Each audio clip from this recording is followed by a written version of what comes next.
Everybody, Patrick Connor here, and welcome to the Knuckles and Gloves podcast. Boxing history on the menu. As always, I'm here with my dude, Aris Pina, Compubox operator, fellow history guy, and we're doing a follow-up episode. A couple weeks ago, we talked about boxing trainers. I mean, the good, bad, not as good, crazy, wild, etc. A number of different anecdotes. So we're coming back with a part two. We needed to follow up with that first part because, I mean, needless to say, every time we do some sort of kind of list or whatever sort of episode or string of episodes, there's going to be people go, "Oh, you didn't mention so and so," or "How come you mentioned so and so but not so and so?" It happens. So here we are. Eris, what's up, dude? Everything's good, man. I'm in a great mood right now, as as you just noticed. And yeah, we're ready to do part two. So like the first one was really interesting, man. Like, when it comes to boxing trainers, the it's like when from today's instance, like there's a lot of trainers today that call themselves trainers, but they're not really trainers, you know what I mean? Like they just watch a lot of stuff on YouTube, they follow the methods of what they saw, the flashiness of Floyd Mayweather and all Pool these other noodles. yes, pool noodles. Was that Shane Mosley who started that? Honestly, I don't know. And I mean, whatever. If it Well, works, not it Mosley, works. but I But think that was like the first time I saw it was with Nazim, brother Nazim, rest in peace, who was a great trainer, by the way, Nazim yeah, Richards. like I said, if it works, it works. But it's just it kind of strays into the absurd.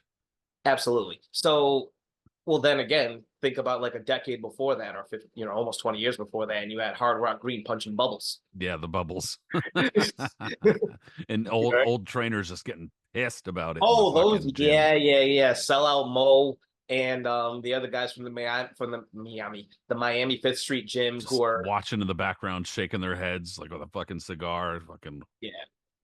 It's a great clip. I forgot what fight that was for, but it was that was what an NBC preview because Freddie Pacheco was going around there and singing that Pacheco was from Miami Beach. He knew all those guys personally. They were his buddies.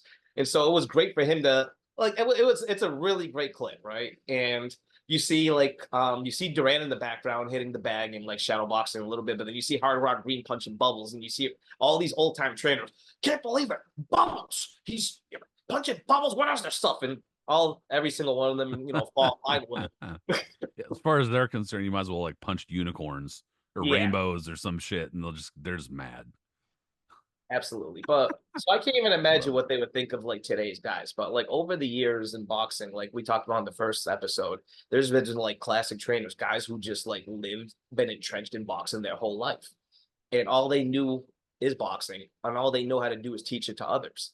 And you and I, we're lucky enough that we're like old in the sense that we still were one of those last generations that still were able to be mentored by these type of fighters or just people in general. You know what I mean? I know you have a boxing background, so you ever talk about who you got trained with? no, there was the only the Manny Melkor was Okay, like in the gym, but I never saw him or got trained by him or anything. I was just a bunch of like random ass dudes. I random never, as yeah, yeah, I never worked with anybody like famous, unfortunately. But yeah, like a number of those trainers were still around when I was getting sure. into boxing. Unfortunately, Yeah, never got yeah, to meet any of them. But yeah, we at least know of them, heard stories of them while or from them, while they were around and stuff sure, like sure. that.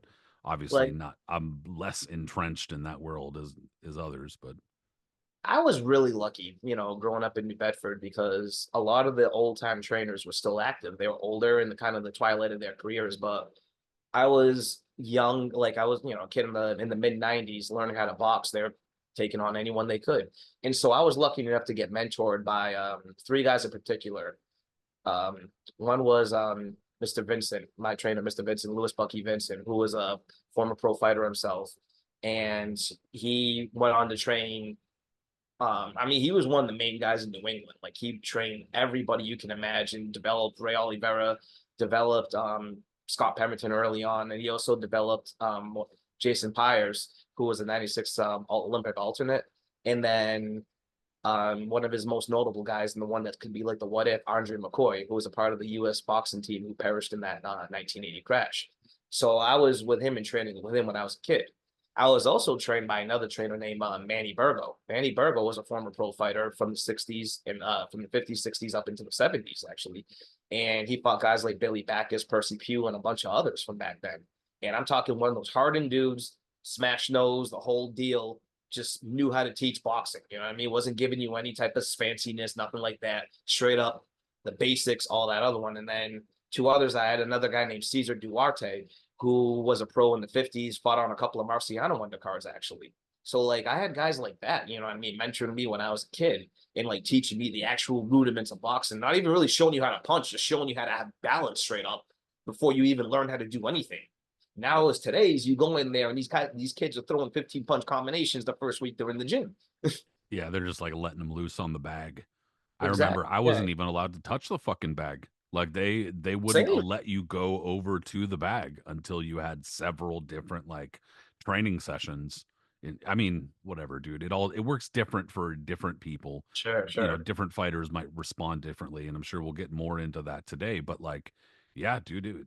Needless to say, shit was different. But also, we're getting middle aged. We're getting, up there Yeah, to the well, I point mean, like now where it's it still was good for different. to like learn that in its sense of like in its core values as opposed to just learning and I mean, listen, I'm not saying everybody's out there trying to be a fighter. There's a lot of people like boxing is one of the best exercises you can get out there, and just to learn how to do it and like get a good workout by throwing some wild combinations, by all means, go for it. But when you got people doing that, thinking they actually know how to relate that into the ring or do that sometime on the street, well, I got another word for you. You know what I mean? Tybo. That's the word I got for you. Fucking Tybo, bro. I Oh, was around in the late 90s, but I remember that that shit. wasn't even as bad as some of the shit you see online now. I'm not even gonna lie. You know what I mean? Like, at least that was Huss, still, huss, huss, huss. Huss, huss, yeah. huss, huss. Like that was still at basics. And at the end of the day, Billy Blanks was a legit badass. So Yeah, he actually had like, contact martial arts fucking yeah, experience. So credentials. yeah. Sure. I mean, it was silly, but nonetheless, he could actually do some shit. Yeah, I But wouldn't yeah, try to bust them on the street. you know, So I mean, yeah, dude, we are lucky, you especially, that you got to kind of have a hands-on experience with people who, and this is kind of where these conversations about, like, back in the day and yes, other eras and stuff like that come into play. And I know a lot of people badmouth the history guys, that not specifically us per se, but the people who like history or other eras or studying other eras, because the assumption is that like we automatically have a bias against fighters from today in favor of, or trainers, etc. But there is, I think, a ring of truth to the fact that when people say this isn't taught as much these days, or this is a lost art form, there's a lot of truth to a lot of that, especially when you look at certain divisions. And like, one of the best uh examples or evidence of for that could be the heavyweight division, and then a complete lack of infighting and a complete lack of like body punching. Like those are two pretty basic tenets and basic, you know, like foundational things in boxing, that how are those like not there in the heavyweight division? And by and large, they're not. That doesn't mean there aren't fighters who don't, know how to do it, but for the most part, it's not. And those are the kinds of things that I think have kind of slipped away or faded away at certain levels. And those fight trainers from other eras are some of the people who were kind of like keepers of that information to some degree. And like I said, you were lucky. I was lucky to a different degree that we were able to kind of interact with, or at least know of, a lot of these techniques, the trainers, the stories, etc. And a lot of those things, unfortunately, are lost. But that's also a big part of why we do these shows, is so that we can kind of try to resurrect them to some degree, try to kind of remember some of this stuff. So that's what we're trying to do. 1,000%. And when it comes to boxing history, talk about forgotten fighters. Hell, forget about the fighters sometimes. Think about the trainers that have been forgotten over the years. Guys that have had substantial resumes of just like champions, spot champions, contenders, whatever it is, like really colorful characters, but just because of the passage of time and how many years, decades, and how the sport's evolved and everything like that, they've just become lost to history. And unless you're nerds like us or just, go on Blockstrick all the time and, happen upon them one day and start looking up some information, you'll never even hear about them. And similarly too, how many fight trainers who never really got to the pros or whatever, Sure. because I see fairly frequently, like on Instagram, especially. I think Instagram, I probably see it more than anything, but also on other social media, there are trainers from like churches, or trainers from like local YMCA's who literally they don't do anything but they just have a van and they go pick up kids, bring them to the gym. They're basically babysitting these kids for much of the day, bring them back home, and they're, father figures or mother figures or parental figures to a lot of these kids, and they never train pros. They never train anybody famous. They never do anything. They just work with these kids and try to teach them values, try to teach them boxing. So just as many unsung people on that level too, but yes, especially so also on higher levels in the pros, trainers from the 30s, 40s, 50s who just literally don't get talked about at all these days, despite the fact that they train dozens of champions or really high level pros. 1,000%. Well, that's why we're here. So who do we got, dude? Who's somebody we didn't talk about last time we need to Yeah. bring up?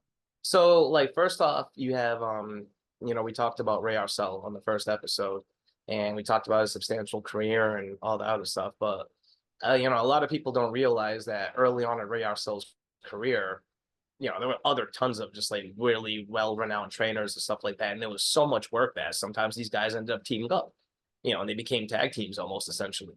And we love tag teams. I love wrestling. So like, think of Demolition or the Heart Foundation or these guys were good guys, all right? Like I don't think there was anything really bad in their heart. So consider them maybe the Heart Foundation or the Rockers for that matter. So there was Ray Arcel's partner, Whitey Bimstein, who never really gets talked about today, because he's one of those guys that I just mentioned that kind of gets lost in the annals of history. But you look up his career, tons of world champions throughout the years. Him and Arcel were like the 1-2 combination that were just like substantially known for everything back then.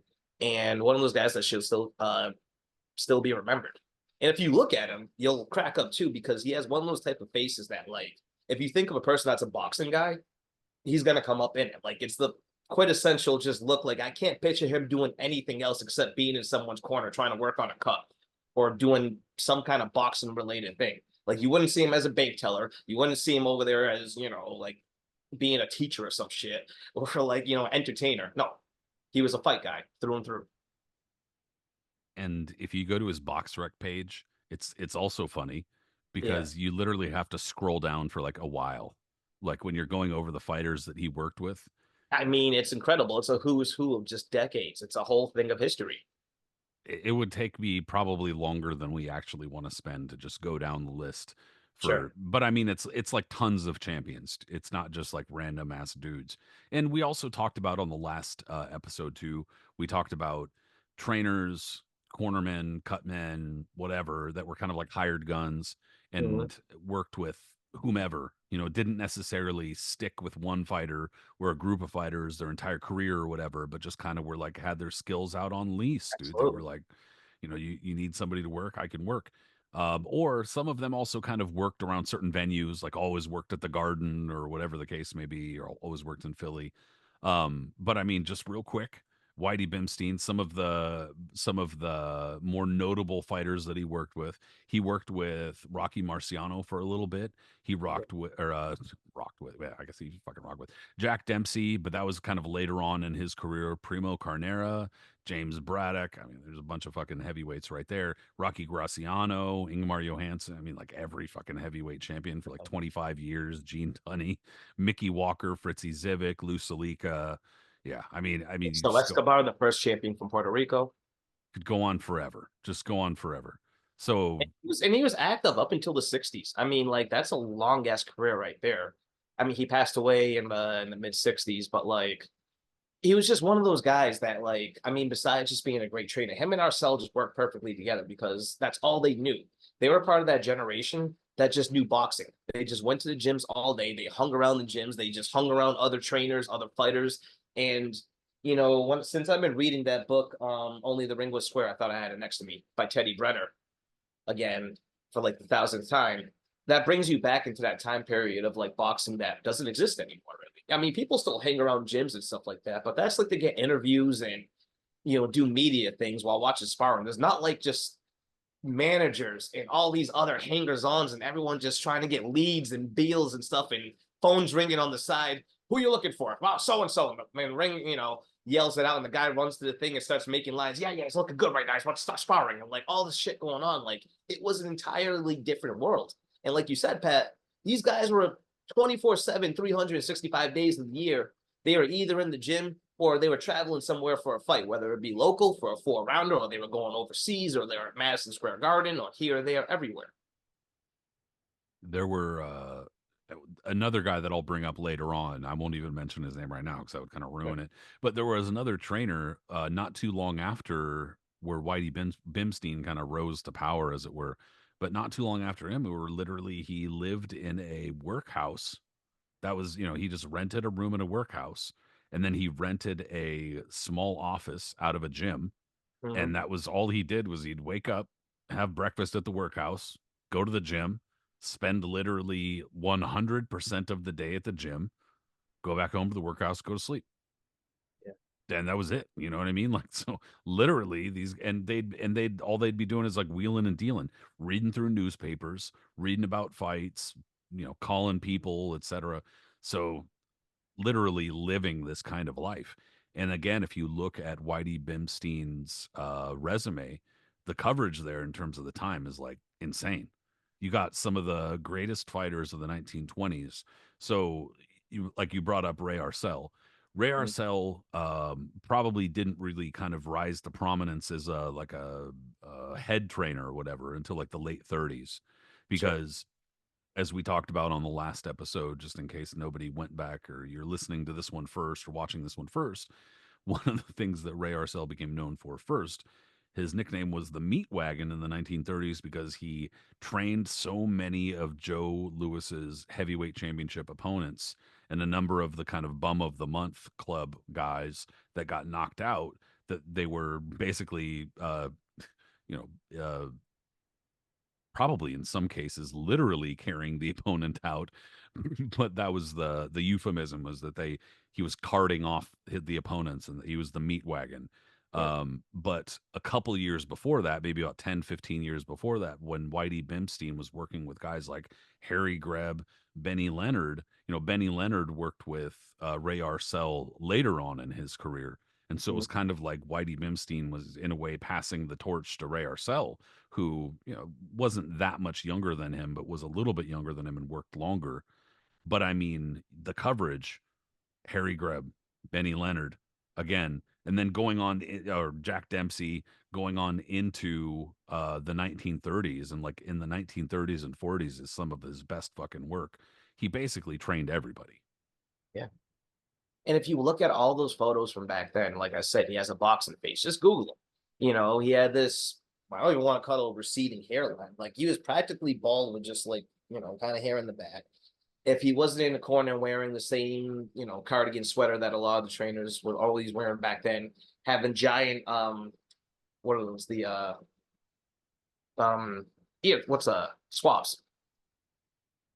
Yeah, the swabs, right? Cotton swabs. You know what I mean? Oh yeah. Just Yeah, a big yeah. Q-tip, yeah, Yeah, thing. like the giant Q-tips. Yeah, like having them like two or three in his mouth right there, chewing on that. And like you said in the last episode, that doctor bag of all of his concoctions that he has that would be totally illegal today to use. But I mean, you could get a hell of a lot of work done in 45 seconds between rounds with it. And not thinking about the consequences of long-term damage of whatever it was going to be doing. So yeah, that's how it was back then. And the thing about Whitey Bimstein is that they used to call him like the Minuteman because he was best at fixing all that type of shit up between rounds. Like he had a whole bag of it. Like this guy wasn't a doctor or anything like that, but he had a whole medicine cabinet that he used. And there was a list of it somewhere. I looked it up earlier. I don't have it in front of me right now, but it was like actual things of stuff that clearly would 90% of it is stuff that you cannot use today. I mean, 95% of it for that matter. And then there was like two bottles they said was his own, like concoctions that he came up with, which God knows what he even did in that. It was like his own fucking secret sauce, basically. Dude, they would have like ringside officials or like the ref or whatever. They'd be like testing shit in the water bottles by like putting it in their own mouth and shit like Yeah. that. I was thinking how many fucking refs were then like high on coke or some crazy shit because they were like, oh, let me test. Fucking idiots. But shit was crazy, dude. It was the wild, wild west. And one of the places that Whitey Bimstein worked out of was Stillman's gym.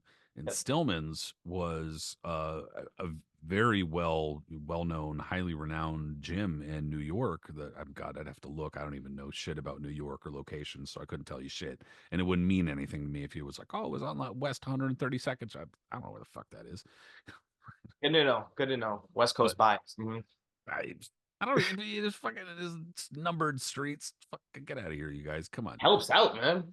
No, Trust. it probably really does. I'm just saying. I don't know shit about it, Oh, but dude, it was everything was just. If, there's a big difference when you got the numbered streets and then when you make it downtown. Because once them streets start hitting like everything just with actual names on it, you got to know where you're going on that. Other than that, you're gonna be a fucking maze and you have no idea what you're doing. well, dude, I think it starts to like lose us when it's like you start getting up there and it's like fucking East 291st Street. I'm Yeah, like yeah. 291. Get the fuck out of here. There aren't that many fucking streets, but Just maybe know you're there getting are. good exercise at that point.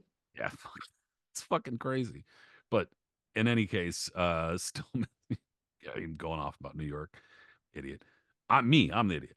But Stillman's located in New York, and it was the kind of place that, like, first of all, it was featured in that film "Somebody Up There Likes Me," so Yeah. that's kind of gives you an idea of like the mood or the vibe in there, and it really matched what you would think about in terms like this of a stereotype of like an old timey boxing gym, fucking musty, dingy looking, dirty, probably smelled awful. I mean, there's 9 different old men in there wearing coats and smoking cigars. And while people are trying to train and shit and whack, whack, whack and shit, when there's bags in the background. And and it looked just kind of like a normal ass like New York building, fire escapes hanging off of it and all this sorts of shit.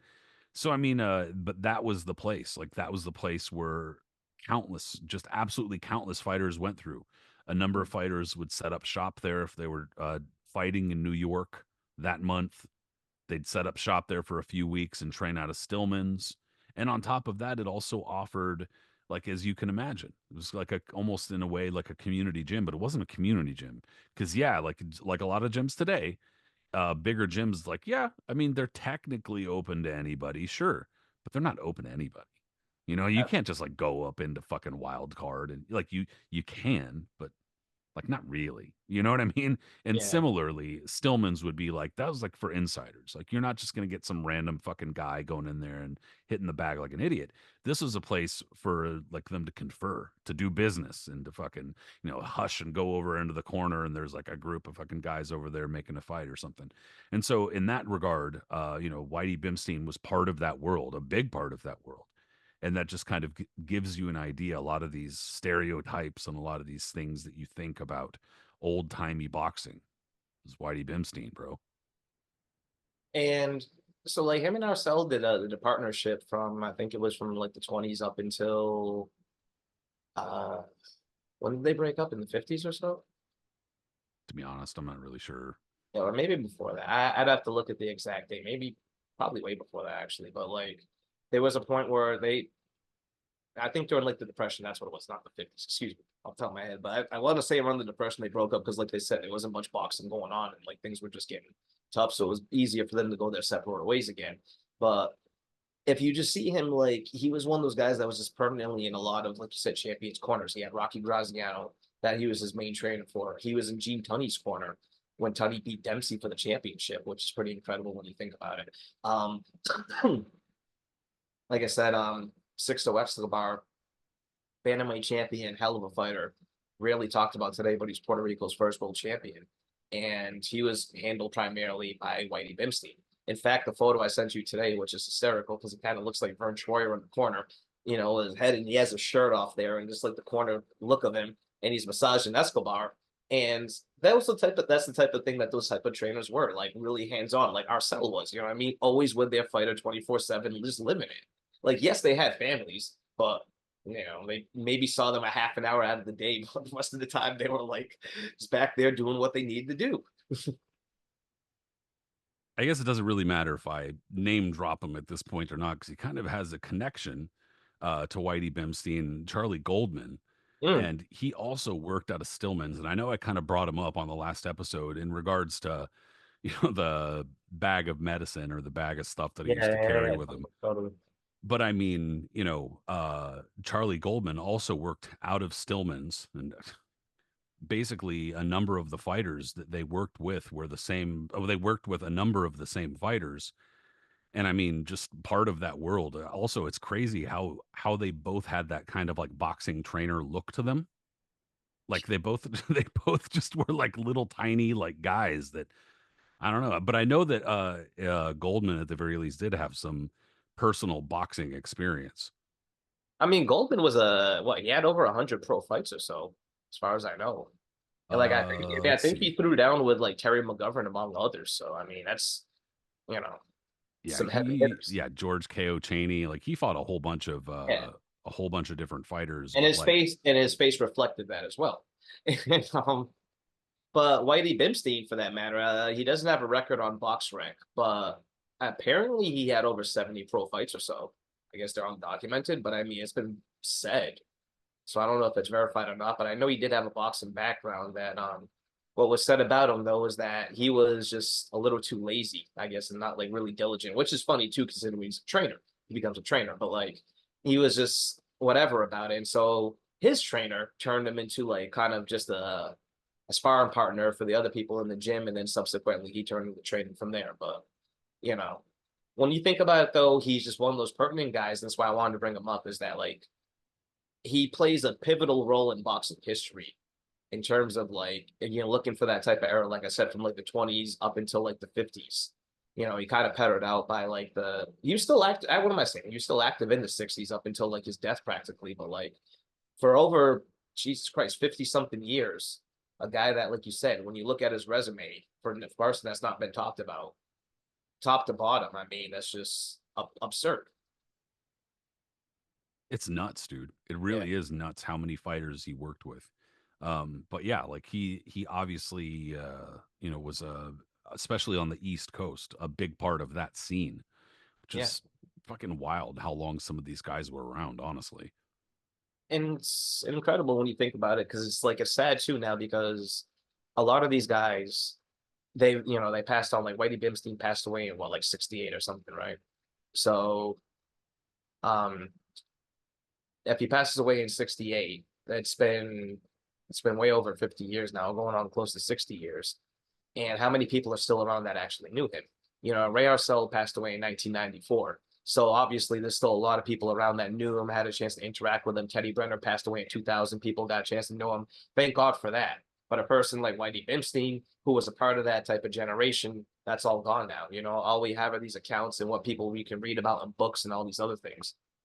I guess if you reached out to his family and such, but Well, and I mean, not to be like a pessimist or a downer, but at some point that gets lost too. You know what I yeah, mean? Like at some point, it's that's all just yeah, it's the same written accounts I could read or that you could read would be his sure. family reading. It's and eventually people who knew these people personally fade away too, which sucks. But it is part of the passage of time. However, that's also part of not necessarily just what we're doing, but what a lot of people are doing. Trying to keep this knowledge alive and trying to make sure that people remember that these people existed and were a big part of boxing. Totally. Um, And so before just write the thing before we move on, if you've never seen this photo, Google him. That's all I gotta say. When I say like the most boxing face ever, just Google him. That's all you gotta see, and you gotta see this little stubby guy with no hair except near the back over there, either wearing an old wife beater or a cardigan, and having like 15 pieces of gauze and like toothpicks, or not toothpicks, the Q-tips shoved in his mouth, in his little bag, just staring ahead like that in a corner somewhere. So Now I remember why I brought up Rocky Marciano's trainer Charlie Goldman because yeah, totally got distracted a minute ago. But the reason why I brought it up is because you had mentioned the whole family life and stuff like that, and where they spent their time. And Charlie Goldman was the guy who lived at the workhouse. And another thing was that he, at least I don't think, was ever married to my knowledge. What he actually did was he would have like various like much younger girlfriends that he would refer to as quote unquote nieces, which is kind of fucking creepy, obviously. But Which of course, back in like the 60s and 70s, everybody thought it was like the cutest, most hilarious shit that he had all of these nieces that he would tote around and shit. But he didn't settle down, was my point, was that he just was like, living the fucking jet setting boxing trainer lifestyle, which apart from the whole nieces thing is pretty fucking awesome. That being, yeah, I know, fucking weird. That being said, moving on to something far less weird, but also somebody that does get mentioned as far as great boxing trainers, but his longevity actually isn't mentioned nearly as much, and he was around a long time, should have been around a lot longer.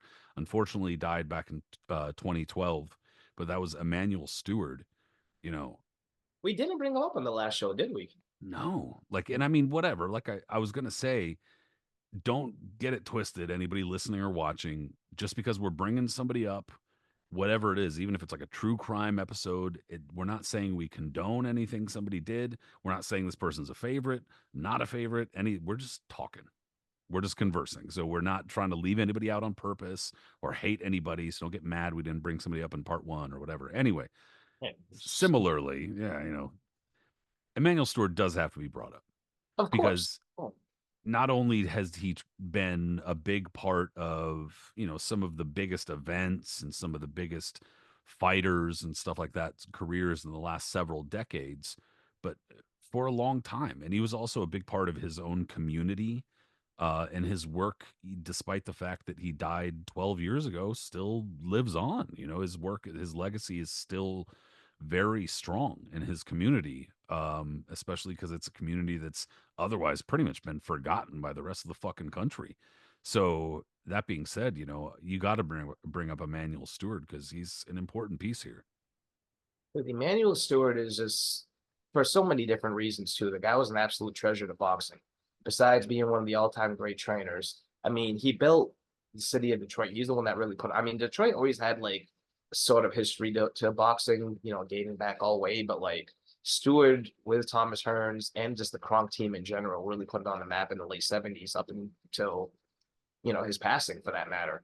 And it was just it was like an iconic thing you could see. Like you had just the first off, you had the look, right? The outfits right there, whether it was like the Kronk gold with the red and blue, or like when it was originally like I think it was red with the blue and yellow trim. Mm. And it stood out. But like Stewart was one of those guys, like he was a former fighter himself, came up through the ranks of Detroit and stuff. And then as he moved on and became he was a great amateur, wasn't he? Yeah, he was a Golden Gloves champion. Exactly. He was a Golden Glove champion. And so as he moves up and then, starts developing all these amateurs himself, like he rents out this place in the Croc of Detroit. Like it's this really basement, grimy ass place, no ventilation going on, nothing really, it's novel. And I think the best person who described it was the late great Ralph Wiley on the HBO's Legendary Nights. He was one of the people that was like featured on it, and he described it in detail. As they were showing it, and you walk down to this basement and you see this place, and it just it has a certain smell to it, and it's hot and it's sticky, and you just know you're like going in for like you're gonna get like the experience of a lifetime. It's baptism by fire, basically. And there's Emanuel Steward over there just watching over it all, and yeah, it's quite the experience. Sorry, Literally I was like iconic. blowing the fuck up. Jesus. Yeah. Literally iconic. I mean, it's not like you were kind of alluding to. Detroit had its own history, but it's not really necessarily known as like a boxing city in that regard, or at least wasn't. Sure. Joe Louis came out of Detroit. He was born, I think it was in Alabama, right? And Yes. but moved to Detroit when I believe his father left his family, and his mom moved he and his brothers and sisters to Detroit. He boxed out of a gym in Detroit. Ray Robinson did for like a time, I know, but he didn't stay there and eventually went to New York, et cetera, et cetera. So, I mean, like Joe Louis kind of helped put it on the map, but it wasn't really the kind of place where it was like, oh, Detroit Boxing City. Going on into the 50s, Detroit unfortunately became probably better known as one of the arms of the IBC because their mob influence had, because there was a significant mafia or mob in Detroit, a mob presence in Detroit, and so the IBC was able to exercise their fucking influence, exert their influence into Detroit, and like Olympia Stadium, for instance, and um, Jake LaMotta was one I of was the gonna fight say, was Lamada Billy Fox that in Detroit? supposedly Jake LaMotta and his team were, that was one of the groups of people that the mob was able to kind of get to out of Yeah, Detroit. And so, in any case, and I know Jake LaMotta is from New York, I'm well aware, but he fought in Detroit a whole number of times. That said, yeah, so Detroit wasn't really known in that regard. Like I'm sure there was core boxing circles, and I don't I mean mean, to. yeah, Henry Hank, who was a popular fighter. I believe he's from Detroit. Yeah, So like yeah, there were a handful, but it sure. wasn't. And I don't mean to talk down. I don't want to like a bunch of people from the D fucking climbing up into the comments threatening me because it ain't like that. I'm just saying. But it wasn't until later on when Emanuel Steward he took over training at this rec center, the Kronk Recreational Center in Detroit, and basically he didn't start the boxing program, but he really turned it into what it was. Obviously, is Sure. he yeah, I mean, he developed tons and tons of fighters. Probably his best known fighter, Thomas Hearns, of course, his best known connection. It's funny too, because if you go back in like boxing magazines in like the 80s and 90s, they had a bunch of little spats and shit that they would go and like snipe at each other through the press, despite the fact that they're really close. Pretty funny. But yeah, dude, he really was able to develop a boxing team in that community and contribute to the community. A lot of people like to talk about the kind of you know stereotypes of like pulling kids out of the ghetto and keeping them out of trouble. You got to be careful with that kind of talk, I think, because it winds up Sure. being just stupid and stereotypical sometimes. But in his case, it was true in a number of different ways that there were a number of fighters who were otherwise getting into a lot of trouble, Yeah. and Emmanuel Steward was looking out for him. I mean, like he also held these programs during the summertime when these kids were going to the Croc Rec Center just to go swimming or do other activities. Because, like we said, this wasn't just a boxing gym. Like this was in the basement. And Stewart, Wasn't it like under the pool too? yeah, that's what I was getting. I was about to bring that up in 1 second. So, Sorry. like, oh no, like at all. Like, think about this. So, Stewart would be there, like I said, training people and like recruit these kids. You see these neighborhood kids come in, hey, do you want to box? Yada yada. And like one of them, which was probably his biggest what if in terms of what could have happened potential wise because of the circumstances regarding this guy's life was Bernard Superbad Mays. Bernard Mays, by all accounts, was recognized by anyone who was around the Kronk gym back then and people who knew him and just general know-how will say that he was probably the most talented fighter they ever come out of that gym. Just in Which is terms of saying a lot. saying a fucking lot. But in terms of pure talent, that dude was untouchable. Like he was incredible back then. I asked Thomas Hearns about him. Tommy said that he used to beat the shit out of him all. Like Tommy said that he Super Bad used to beat the shit out of him all the time. I asked Sugar Hill. That's Emanuel Steward's nephew. The trainer of Tyson Fury and others. And I asked him about Superbad when we were both at a show one time, and he just like he smiled. He was like, "Man," he shook his head. He said, "That dude was the best, absolutely the best." He said, "No one touched him." I asked Emanuel Steward. Emanuel Steward got this big smile on his face to talk about how like the man with that guy ended up becoming great. He got recruited because him and his friends were going to the swimming pool to go swim as kids. And his steward was like, "Hey, y'all want to learn how to box?" And they said, "Sure." And Superbad was the one that took him up the most on that offer. That's how he was able to recruit these kids like that.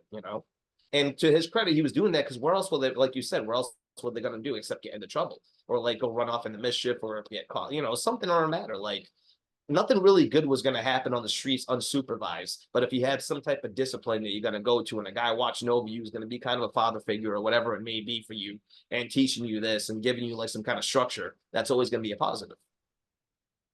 And yeah, and on top of that, he wasn't just a trainer. Like I was talking Yeah, about earlier, like and you just mentioned he was a mentor, a father figure, and a manager too. He wasn't sure. Yeah. just like a trainer, but he was teaching a lot of, and I'm sure that he did have his own like agenda, and I don't mean that in anything nefarious, like he was like trying to do anything bad, but of course, he had to look out for himself and his own family and everything too, and suggesting anything otherwise is stupid.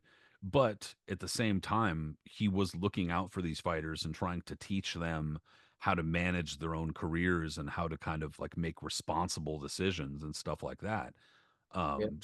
He wasn't just a trainer. He was somebody who was really a big part of that community. And we had talked about in a separate episode the kind of the troubled Kronk fighters, I think we had called it episode. And Bernard Mays was one of the fighters we talked about. I mean, we talked about Jimmy Paul, we talked about a number of different fighters from the Kronk that were, getting into other stuff or known for other things too. But I mean, that's not to suggest that there was anything wrong with Kronk Gym or anything like that. It's just, dude, so many fighters went through there, and it was in a community that was not generally speaking a great socioeconomic community in that regard. So there was a lot of fighters who went through there who were getting into other stuff. But I mean, yeah, especially like that was a lot of that was in like the 70s and 80s. That was Emanuel Steward really building his legacy, building the Kronk team, and creating kind of like a workout regimen, stuff like that.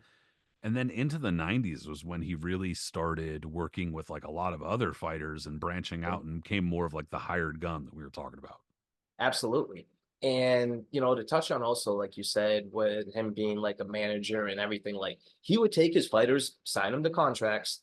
Like that was the thing, not just being a trainer and you kind of the fighter being in control. Like, no, Steward would sign on as your manager and advisor in contract and sometimes provide them housing, give them a car, the whole thing. And he'd be like their whole carry on taker. For instance, I was watching a Michael Moore interview the other day, and he said one of the main reasons why he moved to heavyweight at first was because of Emmanuel's cooking. And he said that Emmanuel was such a good cook. And I've heard that from tons of people how good of a cook he was. We've seen the photos of him, like barbecuing and all these other things. And Michael said that he was such a good cook that like he couldn't just like keep the weight down to 175 because he was always forced to like eating at his crib. So it was just easier for him to move up without thinking about it. But yeah, as his reputation grew throughout the 80s, I mean he was already doing like the hired gun thing a little bit. Like for instance, I'll give you an example: the Pryor Arguello rematch, Aaron Pryor Alexis Arguello rematch. He really had no history with Pryor beforehand on that one. Pryor, who was in the tumults of like going through what was about to be a really deep dive into a dark hole after this, was changing trainers rapidly, going through all kinds of shit and just like absolute chaos. Stewart only came in the last few weeks of training camp before that fight happened and came in as head trainer and like worked with him for that. I don't know how much influence he had on him for Pryor to be able to, for that fight in terms of like what happened, like in terms of like working with his style, but that was an example of him being a hired gun, just being brought in as a last minute guy. But like you said, as the 90s goes on, Thomas Hearns at this point has already had a Hall of Fame career. He's had other countless champions that he's brought around, like Hilmer Kenty and Milton McCrory and Dwayne Thomas. And at this point, he already had a reclamation project as well, which we'll get into what he did with Lennox Lewis, but he had a reclamation project with Dennis Andreas that people don't talk about enough. Because Andreas was just a guy who was a wild maniac slugger at light heavyweight who got annihilated by Tommy Hearns and then hired Emanuel Steward and became somewhat of a more refined wild man and had one of the best trilogies in boxing history with Jeff Harding in the late Underrated trilogy for very, sure, very dude. underrated trilogy in the late 80s. So Brutal I mean, fights, he had man. all of those, he had all those credentials upon him at that point. So by the time the 90s start going around, like you said, the one of the main ones, for instance, was when he gets brought on as Oliver McCall's trainer for his first fight with Lennox Lewis. Yeah, dude, and that was like we were just talking about. That was when he kind of started getting a little bit wider Yeah, recognition on like I mean, people knew about Kronk in the 70s and 80s, so it wasn't like it was some, fucking well kept secret or something like that. But it was in the 90s when he started getting more like celebrity recognition type of stuff, because that was when he was voted trainer of the year, and then he was inducted into the Hall of Fame in 1995. And that was following working with Evander Holyfield for the Riddick yeah. Bowe fight. He'd That's picked why he up came back from Holyfield. Yeah, yeah. Lucia Riker. And Lucia Riker was starting to kind of build up some steam because Christy Martin had kind of busted open the door a little bit in the 90s, and Lucia Riker had started kind of picking it up. But Graciano Roscigiani That's Also, right. yeah, and dude, it's funny too Chavez. because if you look at a number of these fighters or some of the photos from some of the fights, like some of these dudes are wearing like Kronk colors, and you're like, what the fuck is fucking Kronk colors? Rochigiani, I remember, if I remember correctly, he had German colored Kronk logo, like the German colored Yeah, Kronk. like yeah, Like it was like it was German colors, but like it still had the Kronk logo on the yeah. front. Some of them had got creative with that shit, and so in some of them I just didn't even know. So sometimes when I'm looking through photos, I'm like, what? When did that happen? But Yeah. that's But he it dude was worked. getting It around. absolutely worked. Yeah. And he was good for that. Like he was the one who, he saw the weaknesses in Lennox Lewis and was able to exploit it when McCall scored that massive upset. And then when Lewis picked him up after that, I mean, look what he was able to do with him. That was like a complete that was a complete overhaul. Lewis wasn't a bad fighter before that. Like, let's not get it twisted. I mean, but he clearly was not a finished product. You know what I mean? Pepe Correa, who for whatever reason, everyone is always bashing him. I don't know if it's for an agenda or not, but I mean, he wasn't the best trainer. I don't know if he wasn't a great trainer, but I don't know if he was as bad as people try to make him out to be. But clearly, he wasn't made for Lennox Lewis. And by the time he left him and when he got with Emanuel Steward, you clearly saw the differences in him. Like Lewis, when he was WBC champion early on in his first reign, he was still like he was powerful and like explosive, but he was still stiff, kind of robotic. Like you could touch him. Frank Bruno was beating his ass before he got caught and ran out of it. And other guys were just lasting with him. So he just didn't look right. You know what I mean? But by the time he got with Stewart, finally he just looked more relaxed. Like Stewart had him relaxed and started making him use his jab and using his size and just using his overall everything. And it took a few years, but I mean, like you saw the early pieces when he beat the shit out of Tommy Morrison and others, and then by the time he like waxed out Galata the way he did, because you couldn't, those two weird ass fights to rematch with McCall and then the Akinwande fight didn't show anything. Those were both just absolute fiascos. So what could Lewis show in that, right? But when he finally was able to show what he did when he waxed out Galata, people was like, wow, like, okay, Yeah, it was toward then when he started like just taking fools out. And it was like, Yeah. where's this guy coming from? And then Like you they see already Stewart knew he was big and corner like, powerful. yeah. And then you're Well, like, oh and shit, well, that that's fine. earlier version of Lennox Lewis, especially if you look in like the late 80s and early 90s like version, Yeah. dude was just all over the place. And I don't mean like all over the place like inconsistent. Well, a little bit too, but more like he was off balance. Like it was almost like Exactly. It's just awkward. I couldn't say if it was Pepe Correa or who it was. It was probably somebody earlier than that, to be honest. But it was like somebody recognized that, hey, I got this like 6'4", 6'5", really strong heavyweight in front of me. Let's just put some offense into him and have him fucking swinging, which I get. But then, like, if you look at like the Razor Ruddock fight, the dude's like falling all over, like trying to Yeah. punch Ruddock out of the fucking ring, and it thankfully works. And he caught him with like a really weird shot that was like an in between jab that like wrenched Ruddock's fucking head back. And again, thankfully it caught him and knocked him out. But he's like falling all over and fucking like going into the ring ropes, and like the Frank Bruno fight's like the worst, dude, because he and Bruno are like tussling and pushing each other and fucking falling all over the place. And And that when was you like getting outboxed by Frank Bruno, dude, Lennox, he just looked like he couldn't keep his balance. And then all of a sudden, Emanuel Steward changed that shit. He made yeah. him so he was a far more like grounded, straight up. I mean, it seemed like he had him gain some weight too. It's probably fucking Manny's cooking. Emanuel Steward's cooking. But like he did gain some weight and he got more balanced. There's no question. He got more confident with the way that he fought, and he wasn't falling all over the place and swinging wild and missing and going all the way the fuck over there. So, but he literally turned him into who he was. And yeah, there was that portion where Lennox Lewis had the WBC title before then and lost it to McCall. And he looked all right. He didn't look bad or anything like that. But it was really after that that he became a complete fighter. Absolutely.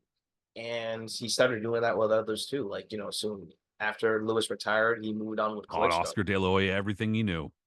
Yes. You know what? I've said this before on the show and I'll say it again. I think my favorite pairing of Oscars with that 18,000 trainers he went through during the 90s. I think he was best with Stewart. Like Stewart really brought out like that explosiveness in Oscar for that one, man. Like they were a good pairing together. I don't know why they broke up or whatever it was, but Oscar looked awesome. And don't get me wrong, like Oscar wasn't like fighting the absolute top competition with Stewart. Like we didn't get to see him in there with Trinidad or something like that. That would have been more interesting as opposed to the style he employed. But I will say, Stewart probably wouldn't have let him go through oh the my God, he last would have four lost rounds his like title. that. Yeah, yeah, 1000%. So, like I Fight said, this motherfucker. yeah, but the competition wasn't incredible. But I mean, like, look at the way how like aggressive and explosive Oscar was. Like when he was beating up Camacho, when he was beating up David Kamau, I think it was. And did he have anyone else that he fight him with, or was it just like 2 fights? I don't remember. I think it was only a couple. Yeah, I Yeah, know it wasn't long. but It he was looked when he was doing the musical trainer. yeah, yeah, but he looked awesome together. I thought they looked really, really good. And that was just Stewart right there. He was always just well for that. But then, besides him being like that, just great trainer, he was one of those guys too that like not every type of trainer can like translate into being a good analyst. You got to be articulate, you got to know how to talk, you got to know how to explain a fight. Everybody can explain a fight in their own way, but sometimes it doesn't translate that well for television. Stewart was one of those rare guys that just learned how to over the years. I mean, he was always just kind of a natural at it. Like he just blended well and knew how to translate what he was talking about on the television, but it made it sound comfortable and engaging and just like you were happy to hear his voice on that. And he was always so knowledgeable. And what I loved about his analyst stuff too, is that like he was usually about 90% spot on within like the first round of how a fight was gonna go. Like if you saw, I remember one time in the first round, for whatever reason, it's just a random fight, but like Six Heads Lewis, rest in peace, against James Page. And I think like Six Heads landed like a hook in another shot, and Stewart right away said, "Nope, he's too fast for him." He's like, "This fight's gonna go like a complete whitewash." Blah blah blah blah. And it was. It was like 45 seconds into the fight, and he was like, he already called that, and he was like, "Yeah," he was like, "Page is gonna get beat up tonight." And then like other things too, like he was just very astute. But what everyone always remembers too is that besides being articulate and astute and just knowing how to how to commentate a fight as well as he did, was that he would lose his mind sometimes. Yeah, total fan. Yeah, but at the right times though. At the Like not right at time. like Yeah. it wasn't like some fucking stupid ass sloppy scrap between number 34 in the world against number Sure. 139 in the world, and you got Todd Grisham. This is the fight of the year. What the no, it was he would lose his shit at the right moments for sure. Mhm. That was definitely something I could appreciate about him. However, right or wrong, and he usually was correct, I'm sure, but there were far so many times when he would say, "Oh, this is turning out exactly how I thought it would," where I'm like, Oh yeah. "Bro." Sure. It's like all the reporters who like some news breaks and they're like, "I was sworn to secrecy for 2 weeks. I knew this the whole time, Yeah. but said I couldn't say." Shut up. No, you didn't. Except for I believe Emanuel Steward, not you though. But I believe Emanuel Steward. No, he was honestly though, like apart from being knowledgeable, he was also a good source of comedy, like in that regard. Like he was a character. 1000%. And I think my favorite Stewart one, like, people remember when he was doing like Gotti Ward and losing it for that, or like he lost it during Berto Ortiz one and others. But my Oh favorite, my god. yeah, yeah. But my favorite though, for me personally, is always gonna be his call would be Tony Giroff, Oh, because dude, he lost it. Just absolutely lost it. James coming back. And the thing that like makes it even more special for me at least is that because they have a relationship. Like he went way back with James. He was never James's official trainer, but James spent a lot of, James Ann Arbor, Michigan, like Yep. right over there in the like area. He spent a lot of time in He Detroit at the sounds like club. he's from the South or something, but he's from Yeah. Michigan. He's from Michigan, and Bill Miller was his trainer. Bill Miller was a Detroit guy hanging around the Kronk Lake. There's videos of Tony sparring everybody there. Like he has his roots there. So like Stewart, he wasn't trying to be biased, and he wasn't quite, but like the way when Tony caught him with that hook, he couldn't help it anymore. He was like, "Oh, he hurt with the left hook. God, Tony hurt with left." Like he just lost his shit right there, and it was amazing because it was like him getting excited, but it was a different, if you really listen to it, it's like a different, like, oh my God, this is my boy right here. Like he's doing what I would like want him to be yelling if I was in the corner, him doing. And Yeah. you hear him, this is James's experience coming through. Oh my God, look at this, look at this. And freaking Lampley just has to keep on trying to yell over and just not letting him have it, right? Let Stewart have that moment and talk about it This is because this is a battle of attrition. It's yeah, like, no, shut up. Shut up. And then at the end, when he finally goes down and you hear Steward yelling, you hear Lampley still yelling in the background. I think he's hurt. Like, bro, give it to Emanuel. Like he has him. Ow, he's got him down. Like, just leave it.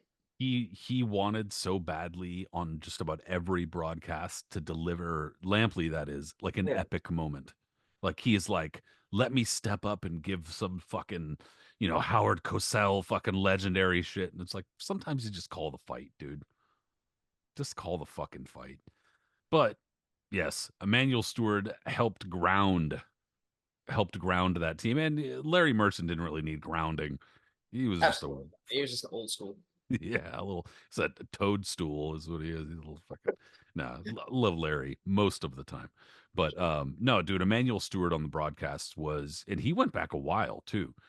He was, I think, for a little while was like a guest commentator. Like they didn't have him on all the time, and then usually, I think it was kind of when they had transitioned Foreman out was when they brought Emmanuel Stewart on far more often, Yeah, because which was Clancy a was good trade. originally because Clancy was Gil Clancy was Hmm. usually the guy they would use when Foreman was fighting or couldn't be used or whatever. And I forgot when Emmanuel came in full time, but you're right. I'm like, I know he did commentary before this for other various things and stuff, but like started becoming like more as a part of that, like when Foreman retired or was let go or whatever it was. Then I think Stewart became more of like the prominent, the like third guy for them. For a Because while Clancy there. was like Clancy. Listen, Gil Clancy was a great analyst himself, especially in his prime when he was on CBS. But like by the time especially in the late '90s, was going on with HBO and stuff, and he was getting older, just couldn't like hold it together the way he used to be able to. So Yeah, dude. And there were a couple of years there with Foreman too, where he had just some really weird calls where there'd just be like fights where you would be like, what the fuck is he talking about? Like several different times. yeah. So yeah, it was a good trade. It was definitely a good trade without question. One of my favorite Foreman calls is another random one, just because I mentioned James Page. They were talking about pound for pound on an HBO broadcast during a fight. And they were like, "So George, what do you think about the list, pound for pound, blah blah blah?" And Foreman goes, "Well, I really like that Page guy, James Page." And there was just audible silence for 2 seconds. and then Lampley was like, "Oh yeah, WBA welterweight champion James Page. You like him, George?" Yeah, I think he's up there. And then they like kind of quickly moved on to something else. Okay, sounds good. Well, anyway, yeah, James dude. Page, for the record, James Page was a decent fighter, but he was not sniffing anyone's top 40 at any point, I don't think. So, And anyways, getting into the 2000s, yeah, Foreman was regularly delivering some head scratchers. But in any case, yeah, dude, Emmanuel Stewart as a trainer, no question. He deserves some mention. And I can't believe it's been damn near 12 years since he died. That's crazy. That's definitely one of the first like when I first started covering fights and stuff like that. He wasn't around a ton, but I got to interview him a couple times and he was super cool. dude, the most engaging guy ever, man. Like, seriously, I'm not going to say I was best friends with him. I would only see him at shows when I could or at the Hall of Fame, but if he knew you, or even if he didn't know you, he would just sit there and talk with you like he knew you forever. Like, you can't teach that type of like just classiness. Emmanuel was just full with it, man. The most classiest, most engaging guy. And if you love boxing, he loved you. That was it. And what else Yeah. was cool about him too was that when I used to work for Lou or Cedric and I have to call him sometimes, he didn't. You remember that back in the day in like the early 2010s or late 2000s when instead of instead of someone's phone ringing, like you want to hear a ring, you'd hear like a song. Like Oh if I yeah, yeah, yeah, yeah, yeah, yeah, remember that was like a whole thing. You'd hear a song instead of a yeah, phone ring. yeah, yeah. Yeah, his was "Let's Stay Together" by Al Green. I remember we called him. Yeah, Hell yeah. Yeah, I do remember that. Actually, some people still have that shit, but it took me a second. Yeah, that's funny though. I guess that makes sure. sense. Some Yeah, yeah, some yeah. Motown level, but yeah. Uh-huh. Yeah, that's what it was. He had like a "Let's Stay Together." He never answered his phone when I was calling him. He did one time, but like that was the whole thing. And I never, whenever someone told me, "Hey, call Emanuel Steward," I was like, "All right, cool," because I just wanted to hear that song for 30 seconds while I was like hearing the phone, hearing it ring. It's But awesome. um, so we've talked about great trainers so far, right? and we talked about how this show is about the good and the bad and the ugly. Yep. Oh, time to move on to the bad and the ugly. And we're going to talk about one of our favorites, Norman Stony Stone. Oh man.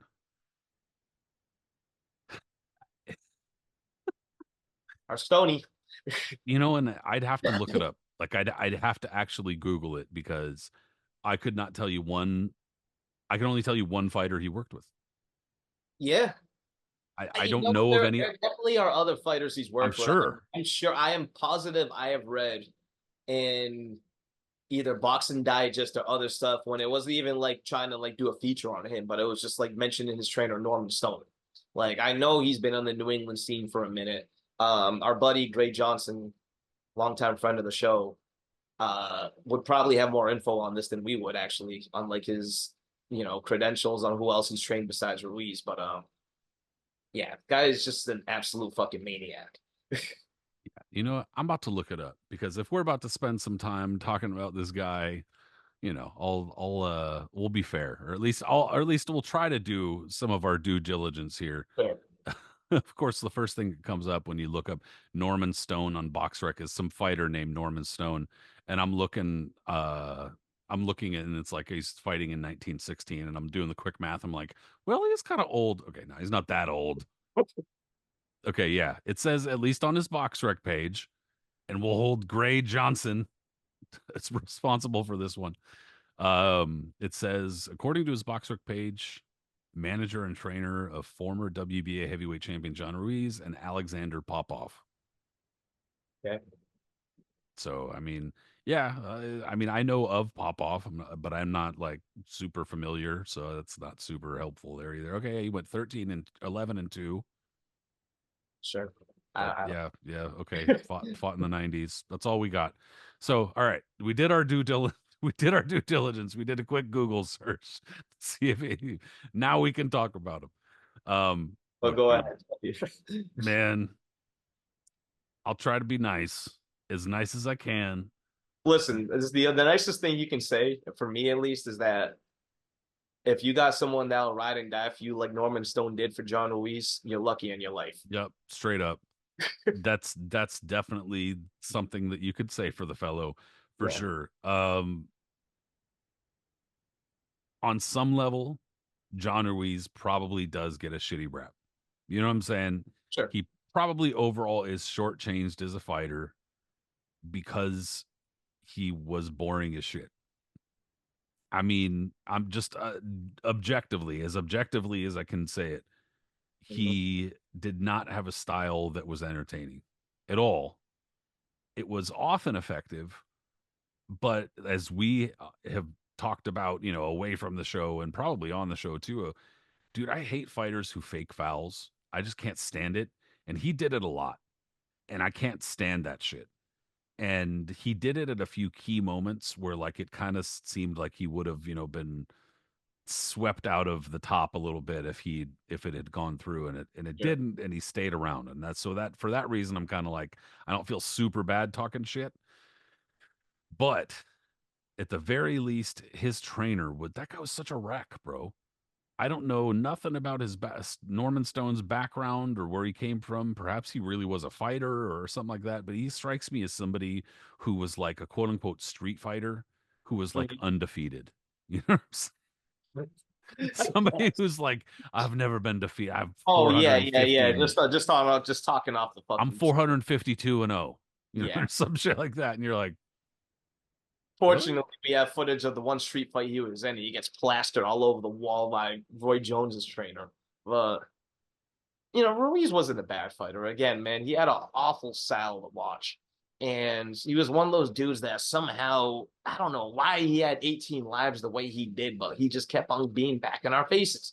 All right, when he got knocked out by David too on that night of the young heavyweight show, no one thought that we'd ever see him again after that. That was one of the most Yeah. ridiculous knockouts ever. Everyone was like, well, that was John Ruiz. Yeah, That's I pretty mean, much what if he everybody was gonna thought. go back, if he was gonna do anything, it was gonna go back on the heavyweight explosion circuit, or maybe on Tuesday night fights or something, That which shit he was did. so wild that everybody knows exactly how long that fight lasted. They're like 19 19 seconds. seconds. They're like Yeah, everybody knows that shit. That's how fucking brutal. Oh man, most people would be retired from that. Like you wouldn't even hear from them after that type of knockout. But I mean, to Ruiz's credit, he did plug around and he went back to the circuit. He fought on Tuesday night fights. He fought on heavyweight explosion and other things, and built enough of um a win streak that he eventually got up in the rankings again. And that's when Don King, always a fucking opportunist with the heavyweights, no matter how shitty they are. And his probably seeing, oh, Puerto Rican descent heavyweight and stuff like that can make money off of them. Yeah, yeah, yeah. But Ruiz gets like ranked up into the top of the WBA, and that's when we start seeing the first signs of Norman Stone because we certainly didn't see him for the fucking Tua fight. And At least not as prominently, that's for sure. yeah, Well, and I can't recall any outbreaks or outbursts or anything like that. Well, I'm not going to say I went back and watched any Ruiz fights during his heavyweight explosion days, but I don't know if he was doing any shenanigans back then. But it was definitely during the first Holyfield fight, and after that, where we started learning all about Norman Stony Stone. God, was it, now I just want to have a reference point here Yeah. because I can't remember specifically which fight it was because I've literally burned these things from my memory. The Holyfield fights were so bad, dude. Like, I mean, and Oh, they're and horrible. it was partially on Holyfield too, I guess. But at the same time, their styles just didn't mesh well. Oh yeah, okay. It was the rematch that I was thinking of where he went down from a body shot and should have been knocked out. Yes. It's a rematch, right? Yeah, I'm pretty sure it was a rematch. And he wound up still winning the fight and didn't really deserve to win that decision anyway. And it was like, man, what the fuck is going on here, dude? Popped out with a body shot in the rematch, and Holyfield got robbed in the third fight. And that's what I mean by his 18 lives. And in those fights, I'm assuming Stoney, and I have to go back and watch, and I don't really want to. I'm assuming he freaked out after Ruiz caught the body shot that they called the low blow. So what was really starting to happen though was like after those, like, because Ruiz now is WBA champion. Now he's being force fed down our throats. After the Holyfield fight, they had the third fight, and then he fights Kirk Johnson. I don't know which way that went, if which one came first or the other, but it doesn't even matter, right? And just it was these ugly affairs, and the only thing that was entertaining, if you would even call it that, would be Stoney in the background just acting like a fucking idiot. Yeah, like didn't really matter what was happening. He was like loud as fuck and red and like with his, little handlebar It mustache and just like, oh, Johnny, get my cocksucker, fucking Johnny. He's never just actually yelling. given real advice either, if you noticed, right? He was just Not that yelling. I remember. No, like I remember during because he gets through the skin of his teeth in the Holyfield third fight, which he shouldn't have. Kirk Johnson, whatever happened with him, he implodes and gets disqualified in a controversial, sloppy, ugly fight that was. And then by the time he finally fights Roy Jones, and Jones finally decides to move up to heavyweight, it's like that was the thing I rewatched the other day because they were showing Stoney's antics, right? Like there was a compilation.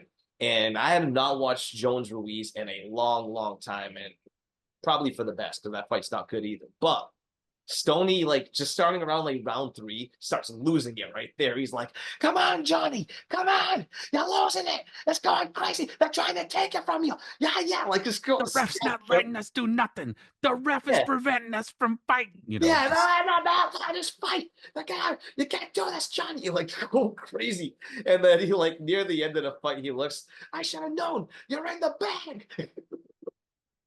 and trust me, I'm like a huge Jay Nady detractor. Can't stand him. Never thought he was a good referee, but he didn't do like anything wrong in that fight. He was basically just preventing John Ruiz from grabbing onto Roy Jones and Yeah, holding him as he did everybody.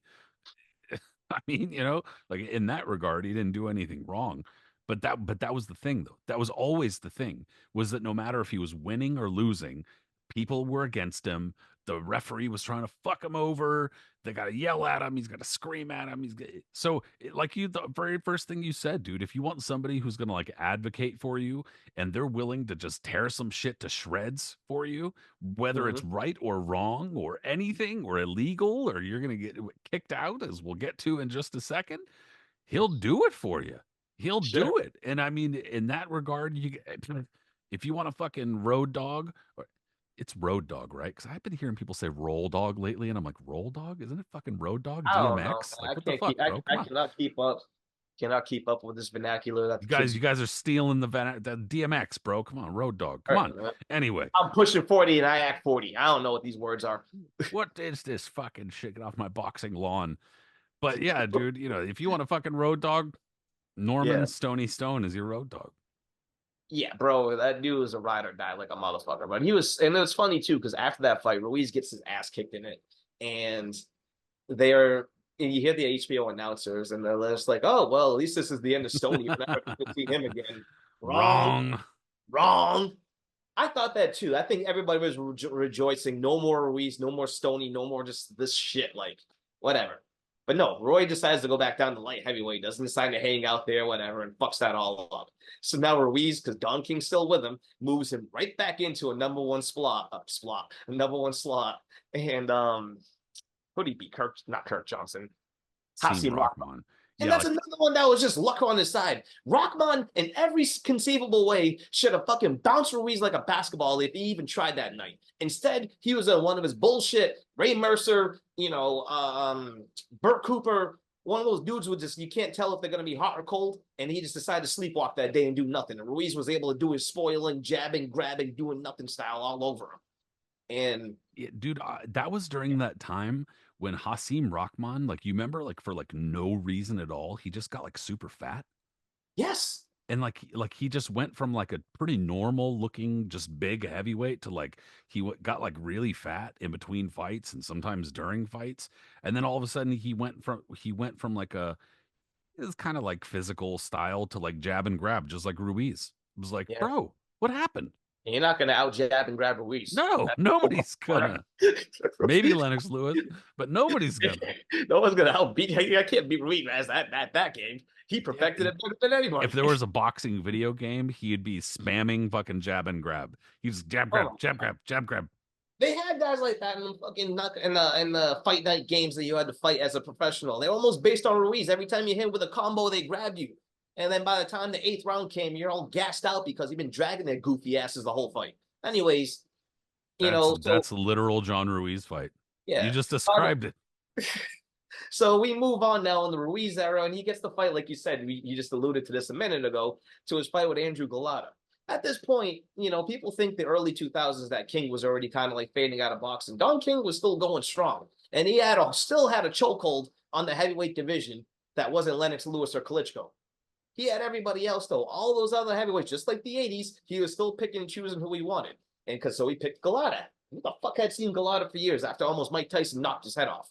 Yeah, And then all of a everybody sudden, was sure he was gone. Like, yeah, especially after that. Like, no one thought he would come back. Out of nowhere, he makes a comeback. And we were like, wait, Galota's back? Oh, okay. And then out not of only nowhere, he's in a title fight. He had like one or two comeback fights against and absolute should have scrub. won that fight. And then he's in a Should have won title both fight. of those fights, both Yeah. against him and Bird. He says he fights Chris Bird out of nowhere and beats Bird's ass and gets robbed in that. And then he fights Ruiz. But that's the funniest one of all time. Again, this is a fight I've not watched in forever. I think Ruiz gets dropped in it, right? He does once or twice. Galata Yep. might get dropped. Yeah, he beat him up in a few rounds too. Yeah, but the best part is Norman Stone is been the other fight that's going on in the ring is Norman Stone is going at it with the referee Randy Newman. Yeah, who's not taking much shit, by the way. Oh, Like because he's just like, all right, dude, cut the shit, like shut the fuck up. And Stony Stone's like, Ruiz is like gasping for air in the fucking corner. yeah, He's getting beaten up. Like somehow Galata came from out of nowhere because everybody's like, oh great. Dude, Ruiz had one of the worst in terms of entertainment value, one of the worst like 6 fight stretches here, dude. Hasim Rahman, Freza Kendo, Andrew Galata, James Toney, Nikolai Valuev, Ruslan Shagayev. Every single one of those fights was like awful, dude. And so, like, but at least in the Andrew Galata fight, he got beat up in a number of rounds.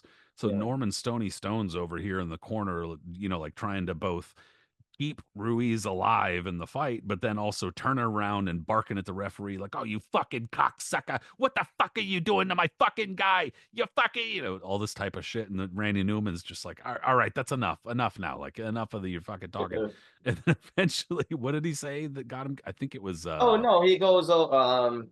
I can't remember what So the yeah, straw was, but there was a straw. Newman tells him, I'm gonna throw you out. You keep on talking shit, and then like he's like, whatever. So Stone like gets quiet for like a round or two, and then Ruiz's tape gets loose again, and it was the second time, and so he brings him to the corner, and Stoney grabs the tape and he's like trying to do and stuff like that, and Stoney tries to give the tape to Newman, and Newman looks at him and says, "You do it. I'm the referee. The fuck." Like, and Stoney goes, "You fucking cocksucker again." He says that again, and Newman's like, "You're out." And he was like, "What? I'm going to sue you for everything you got. I'm going to sue you for everything you have." Blah, blah, blah. And keep this in mind. Stoney is barking at this referee. We keep on saying Randy Newman. This isn't a normal referee. This isn't Jay Nady or any of these guys. Randy Newman was a former heavyweight from the 70s. No world beater, but that guy was in with a who's who of you can imagine. I promise you, he would have absolutely fucking thrashed Stone, Norman Stone that night if he really felt like he needed to. Like, are you kidding me? Like, Newman was in there with some bangers back in the day. You think he was worried about a stupid pimple-headed idiot from Boston? And then like 2 rounds later, they cut to Stony Stone sitting in the fucking locker room watching the fight from a fucking on a Yeah, TV yeah, because he yeah. can't be in the ring, and he goes, "Look at this fucking guy. I never said nothing to this guy. I was a complete gentleman," or some shit like that. It's like, are you fucking crazy, bro? Yeah, he was and is. They probably told him though to celebrate after the weather. Like, yeah, yeah, get excited. Well, yeah, yeah. Remember when he started jumping up like all hyped? What a fucking Dude. so.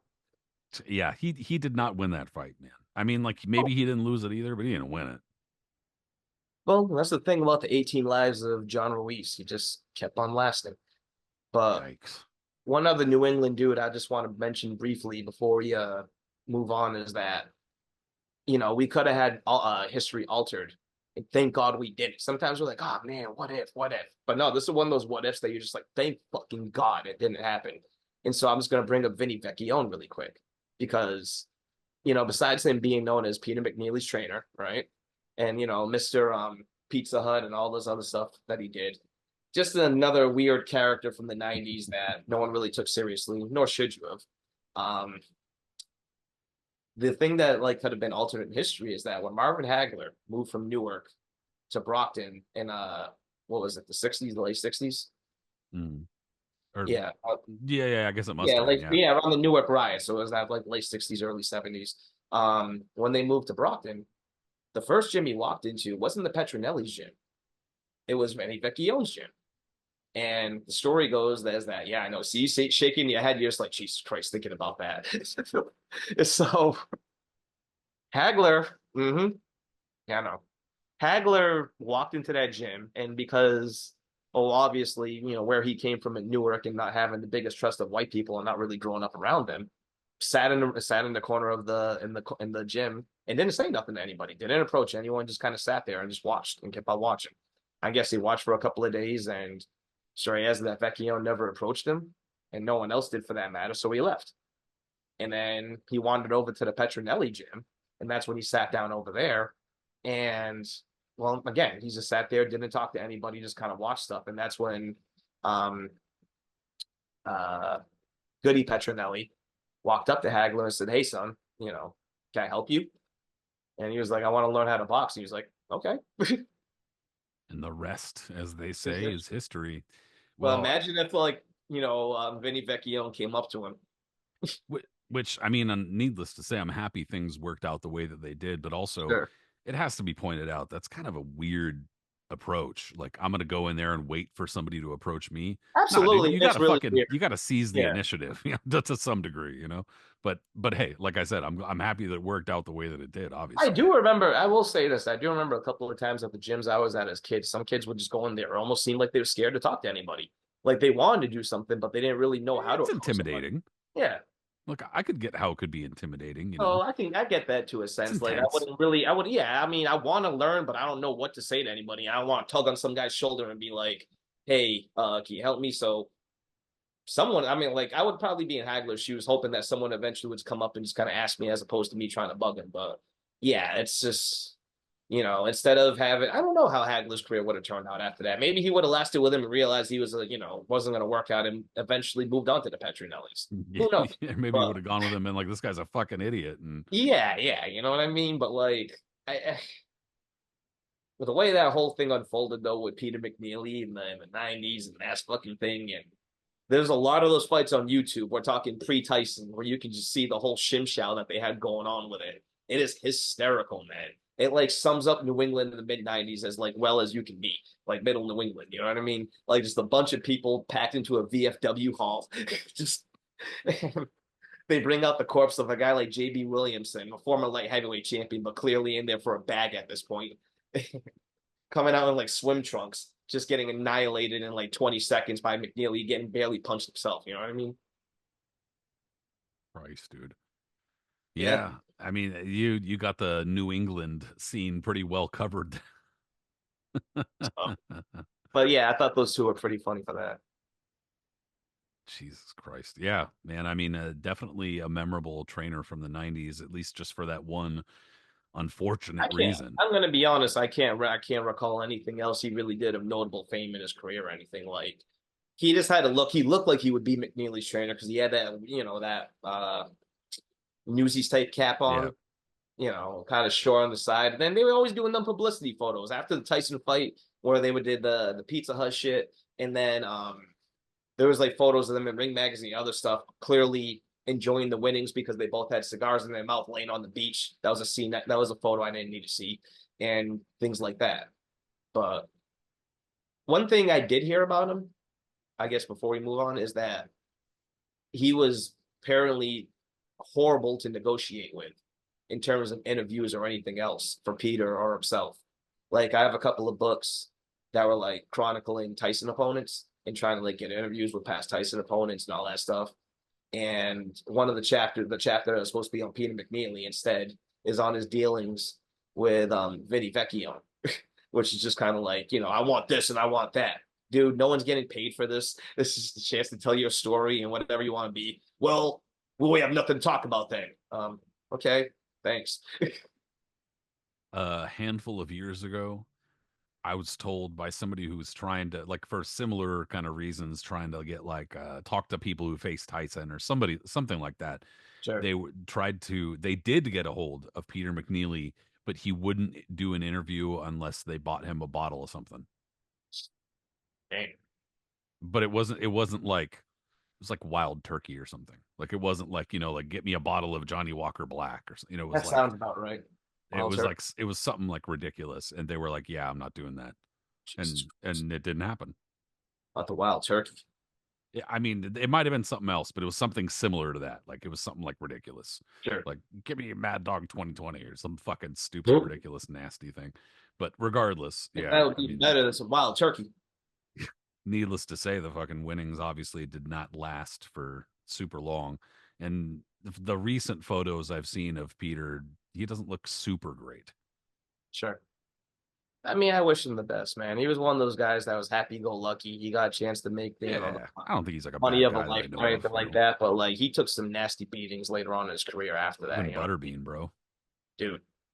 First, I mean, Butterbean took that shit serious because that was like his first like Yeah, he wasn't mess. Yeah, he was like, I got something to prove, and he yeah, did. straight up. He was like, I'm gonna be fighting the guy that they think's a joke or whatever, too. Like, legit. Like, I'm gonna beat him. He did. He beat his ass, but the unfortunate thing was that like McNeely just wasn't doing those type of fucking sham fights. He was going in there with legit heavyweights after too, and like suffering nasty consequences, like goddamn Henry Akinwande, who like left him unconscious, and a few other ones, like just but Well, I mean, I should have. Damn, I wish I had like I should have thought about it. I guess I just didn't really consider. I need to bring up some West Coast guys, but whatever. It doesn't really matter that much. It's just more history with the East Coast in the boxing, I guess. But Cus D'Amato, um, you know, definitely somebody that I thought we needed to bring up, not because I guess he doesn't really fall into, at least not for me, he doesn't really fall into good, bad, or otherwise. For me, I feel as though Cus D'Amato is probably a little overrated as a trainer, and that he kind of, in a way, got lucky that he fell into a handful of fighters that were very talented, sure, and he was able to kind of basically force them to fight the style that he implemented, and they just so happened to do well with that style, basically. But I mean, and I'm not trying to just totally crap on the guy either, but I often see, especially now in the social media age and the meme age and shit like that, you see like legendary boxing trainer Cus D'Amato and his, you know, everlasting style that lives forever, some shit. And it's like, what? Come on, dude. Like he he he had a handful of fighters that he did kind of build up, but I don't know. I feel as though it's probably a little bit overrated. That being said, you I mean, still it's the have romance novel with Mike Tyson. it's what?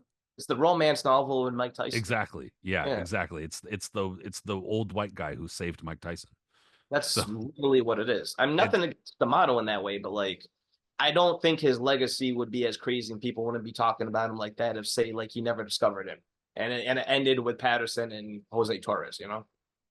well, and to some degree too, it probably is helpful, and not to just shit on him, but it's probably helpful that Mm-hmm. he died before Mike got into a lot of his bullshit. Sure. Because he and not that I'm saying he would have been responsible, but it was almost kind of like adds an air to, like, the mystique, the what could have been type of shit. And yeah, and also lastly, there's of course the whole, it all, if Cuss hadn't died, Mike Tyson would have been the perfect fucking perfection of perfect Yeah. fucking fighter perfection. Come on, man. And so because of that level of the mythology with Cus D'Amato, I feel like I got to bring him up. But that being said, you do have to acknowledge that he did train two lineal heavyweight champions and a light heavyweight champion. So I mean, that's not nothing. Absolutely not, man. Cus D'Amato, look, he plays a pivotal role in history, but his legacy has to be looked upon not just with rose-tinted glasses, as it tends to be with a lot of people, who don't like look at things in both ways with him. Because he was the one of those guys, like you said, he did train two lineal heavyweight champions. He trained a light heavyweight champion, and his, like, when you look at the names that he had, like he had Patterson and he had Tyson, and those are two, like, legendary champions right there, especially Tyson when you think about it. But like, it's one of those that if you look at like the whole spectrum of it, you got to remember too that like D'Amato had this whole thing, especially back in the day. He was known as like a maniac type of, like, this guy that was just spouting all this crazy shit all the time and throwing out these wild conspiracy theories about everything, and just about how gangsters ran the sport and how this happened, how that happened. And he wasn't wrong in that regard, but by the time he was really spouting all this shit, boxing wasn't really being run by those type of people anymore. Like, he was involved in the sport before that, but by the time, like, it was different. And so there was still, like, shenanigans going on in the sport. It wasn't as much as he was trying to like really expout.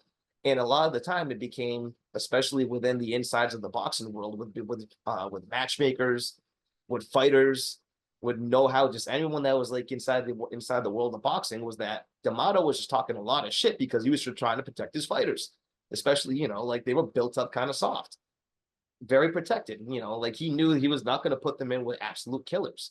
And so that's the asterisk with him for me, at least, right? Is that Floyd Patterson, incredible champion and an incredible human being on top of that. One of those guys that you'd want him to represent the sport of boxing, almost too good for the sport in that regard. Just a humble, well known, well liked gentleman. And he made for fun fights. I mean, his style just made for that. He was explosive. He would literally jump off his feet to hit a left hook on you, and he had fast hands. And when his chin was like fragile, he would get knocked around a lot. So it was just made for that. But his whole title reign is marred by him just fighting soft touches the whole time. Like, there was a whole division out there for really top-notch guys who deserved a shot that he completely avoided, not on his own accord, but because of Cus D'Amato. And Cus D'Amato would use that pretext that everyone would be like, no, no, no, that guy's mobbed up. No, he's mobbed up. He's in the mob. He's in the mob. Just because he didn't want his guy to fight him. Eddie Machen was a top contender for a number of years. He never got a shot at the title in his absolute prime, excuse me, because he was mobbed up. Zora Foley, mobbed up. Sonny Liston, mobbed up, which was actually true, but still. And, so on and so forth. So that just became like the running gag with him at that point. Well, and also, I mean, there was also talk for a long time about whether or not Cus D'Amato had his own mob connections. Yeah. And I mean, obviously, I've talked about this on other shows too. I'm not going to get lost in, like, uh like people were like racist against white people or something like that. Like we're not going to get into stupid bullshit like Sure. that on this fucking show. But but nonetheless, there were during these times, uh especially in post World War II, there were anti-Italian American sentiments, and that Mhm. was sometimes applied to in sports and especially boxing, whether or not somebody who had an obviously Italian last name had, they must have a cousin in the mob or they must have an uncle in the mob. So some of it was kind of dumb speculation, but some of it was not, because I know that he had connections with some of the Dundees, who themselves had some funky Miami connections, and perhaps we'll get into that in a minute. But nonetheless, uh, it also kind of begs the question, when he spent as much of his time pointing fingers. When you point fingers, there's three more fucking pointing back at your ass. So, there's always the question when somebody's doing shit like that. And then, like you said, lastly, it wasn't like he was clearly protecting his fighters. He was clearly keeping them, and we did an entire show on this, the lost kind of 1950s Yeah, fighters right, right. who were kept from the heavyweight title, and in some cases the light heavyweight title too, because they were accused of having mob connections, and in some cases were just good fighters. So I mean, like, there's that part of it too, of questions about his own connections. But and I'm trying to think of how to kind of wisely word this so that it's not unfair, especially because the guy is dead and cannot defend himself. But there have been a lot more questions than I would say in the last probably 10 to 15 years about what kind of relationship Cus D'Amato had with his fighters, if you know what I'm saying. Mhm. And I know I'm not, like, dropping this bombshell on this show like it's never been talked about before. And I know you've heard it too. Sure. But there was some kind of funky, weird shit, at the very least eccentric stuff going on. One of the best examples was especially with Floyd Patterson, who, like you said, was a very kind of soft spoken. He didn't really talk shit about opponents. Very few of his opponents really got him riled up. The only time I can remember him getting riled up was after he knocked out Johansson in the rematch, and he Mhm. started getting all fucking buck on the fucking ropes and shit, Yeah. yelling at people. That's like the only time I could ever really think of him doing that. I mean, he hated Muhammad Ali before their first fight, Yeah, he but he talked some shit, but it didn't really yeah, seem like it was like, he was pissed almost kind Ali of, off enough. yeah, I mean, I guess it was enough to get his ass fucked up, but in any case, he was pretty soft spoken. And Sure. so you had a guy like that being managed by a guy who was kind of the mouthpiece, and then going into the Archie Moore fight where he won the vacant heavyweight title, there were stories going around and even then, like, kind of weird questions like, dude, what is Cus D'Amato doing with these fighters? He took Floyd Patterson to go train at the local racetrack in Chicago, Mhm. and that was where they set up shop and were staying. And they literally had a room that they were staying in where Cus D'Amato had positioned his bed against the door so that nobody could enter the room without him moving the bed. Sure. That's yeah, a little questionable. I mean, it's just, I'm just saying it's weird. And Sure. then on top of that, there were questions decades later about the nature of his relationship and a couple of the other mentor figures in Mike Tyson's life, their relationship, because it just seemed to kind of be a repeat of the weirdness. In any case, again, I don't want to suggest or accuse, and again, the dude's not alive and can't defend himself, Yeah, but it's only fair to bring these things up because they have been widely spoken about. absolutely. You know, it's the thing about Cuss is that, like I said, he did that with the way he like, did that with Patterson. And we talked about with Patterson too, is that he had a better post career after he got rid of Cuss and like kind of went on his own. It was like I'm sick and tired of like people saying I'm a duck. I'm just gonna fight whoever. Yeah, I was And gonna say, when you yeah, said that they were talking about, like, literally Floyd like left him and was like, dude, he's like stymieing my career. yeah. Like enough is enough. After he lost the lit, after he finally was like, you know what, I'm giving Liston the title fight, and fucking D'Amato basically begging him, like pleading with him, groveling on the ground, begging him not to do it. And I mean, I get it. He knew what was going to happen. I'm pretty sure Patterson knew what was going to happen too, but he knew that it was just right that Liston deserved a shot. He was Like, getting like he was yeah, getting like raked over the coals everywhere. because Sure. everyone knew it. They were like, Sonny Liston's waiting in the wings and he's not fighting him. Yeah, just do it. And so after that happens, though, like I said, when he comes back, like his whole career now, he's fighting guys that he normally would have never ever even thought about fighting because the mall wouldn't even let him do that. You know what I mean? He beat Bonavina, he beat George Chuvalo, he beat Henry Cooper, he beat Eddie Machen, even though Machen was way waxed by that point, and a bunch of other, a bunch of other heavyweights. And he still, Jerry Corey twice he fought. Like guys just he had a long career, like a really good post one that like really solidified his Hall of Fame credentials Probably instead should of have beaten Corey too. Yeah. oh, totally, totally. And he should have beat Jimmy Ellis for the WBA strap. He should have been the first three-time heavyweight champion. So, there's all that with him. But he did kind of the same thing with Jose Torres too. The thing is that Jose Torres retired really young as opposed to having a longer career than Patterson did. Torres, he was an Olympian. And I know that, like, I think D'Amato might have matched him up a little too strong early on because he fought Florentino Fernandez, the monstrous puncher from Cuba. And Fernandez ravaged him. I think broke his jaw and knocked him out in like 5 rounds or whatever. So after that, Torres was matched rather carefully. But by the time he was able to fight Willie Pastrano for the belt at Madison Square Garden, I mean, Pastrano at that point was washed. You know what I mean? Like that guy had been around the way for a long time and excellent boxer, a really slick dude, and just, overall great fighter, but person who had no punch. And if he's already washed up in a rampaging Torres, he was on mincemeat. That's what he was. He got stopped. But Torres just had one of those like type of like records. eh, I'm not even sure if I would vote him for the Hall of Fame right now. Like I haven't really gone over it in a long time and looked at it, but I mean it's kind of sparse when you think about it. I think it's just more so like his popularity of just being like a prominent New York guy afterwards and like being, being a And his writer, writing all career. these things. Yeah, his whole writing career and all that made him really more so because like he had a good career, but it wasn't like Hall of Fame worthy. I mean, when you think about it, like he beats Pastrano, who was a good champion, but not a great champion. By the time he won the belt, he was already on the downside of his career. He makes like two defenses and then he loses it to Dick Tiger, loses a rematch to Dick Tiger, knocks out Charlie Devil Green in a fight that he almost loses himself, and I think retires after that.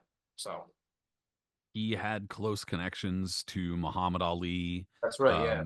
and a lot of New York guys. And look, dude, just speaking plainly, I'm a member of the Boxing Writers Association, so Mm-hmm. it's like I'm not. Yeah, who knows for fucking how long, but Sure. no, for real, dude. Like, and especially, and I'm saying this too, is especially from somebody who's a West Coast guy, and the Boxing Writers Association, who has long controlled the Hall of Fame voting, and it wasn't just the International Boxing Hall of Fame either. A lot of people that started in 1990, excuse me, and a lot of that was in response to the kind of the fading away of the rings Hall of Fame. The rings Hall of Fame was kind of like was like the big Hall of Fame for a number of years, and they talked about the inductions all the time, and then that just kind of faded away, and then they opened up Canastota in 1990, and that kind of took its place or whatever.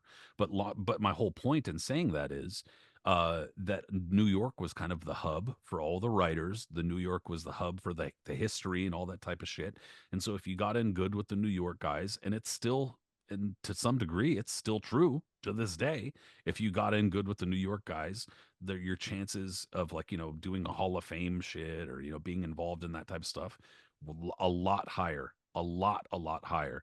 And again, Jose Torres had the connections with Muhammad Ali, later on had the connections with the Dundees and, et cetera. So, and Mike Tyson, kind of latched on to Mike Tyson's career, wrote the book about Mike Tyson and all that type of stuff. So, and that's not to trash Jose Torres. He was a very good fighter, but yes, in terms of resume, pretty thin, pretty Yeah, thin. definitely. And the one other thing I'll say about Cus D'Amato for myself too is that, like you kind of alluded to earlier, unlike other trainers like Emanuel Steward or others, sure, there's going to be elements of what they teach everybody, this kind of same thing, but he'll mold them into what they kind of need to be, as opposed to what he wants them to like kind of be, right? For instance, like Joe Frazier. Joe Frazier kind of trained all of his people the same way to fight like him, which is just not the way you should do that. Every fighter is its own person and its own personality. Cus D'Amato was the same way. Everybody had to fight out of the peekaboo stance. That was his thing. That was like his little patented baby. And anyone that was going to train with him was going to be forced to learn to do that shit.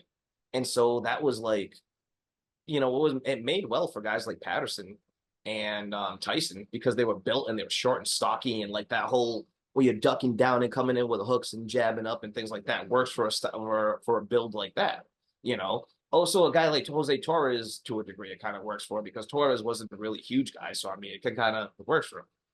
A guy like Kevin Rooney, no, you know, Yeah, Rooney was a lankier. Yeah. yeah, lankier welterweight who didn't really have like the stockiness or the build to do something like that. And then you see him walk up there like this with his hands up, walking up to Alexis Arguello, trying to do the and Arguello just goes, okay.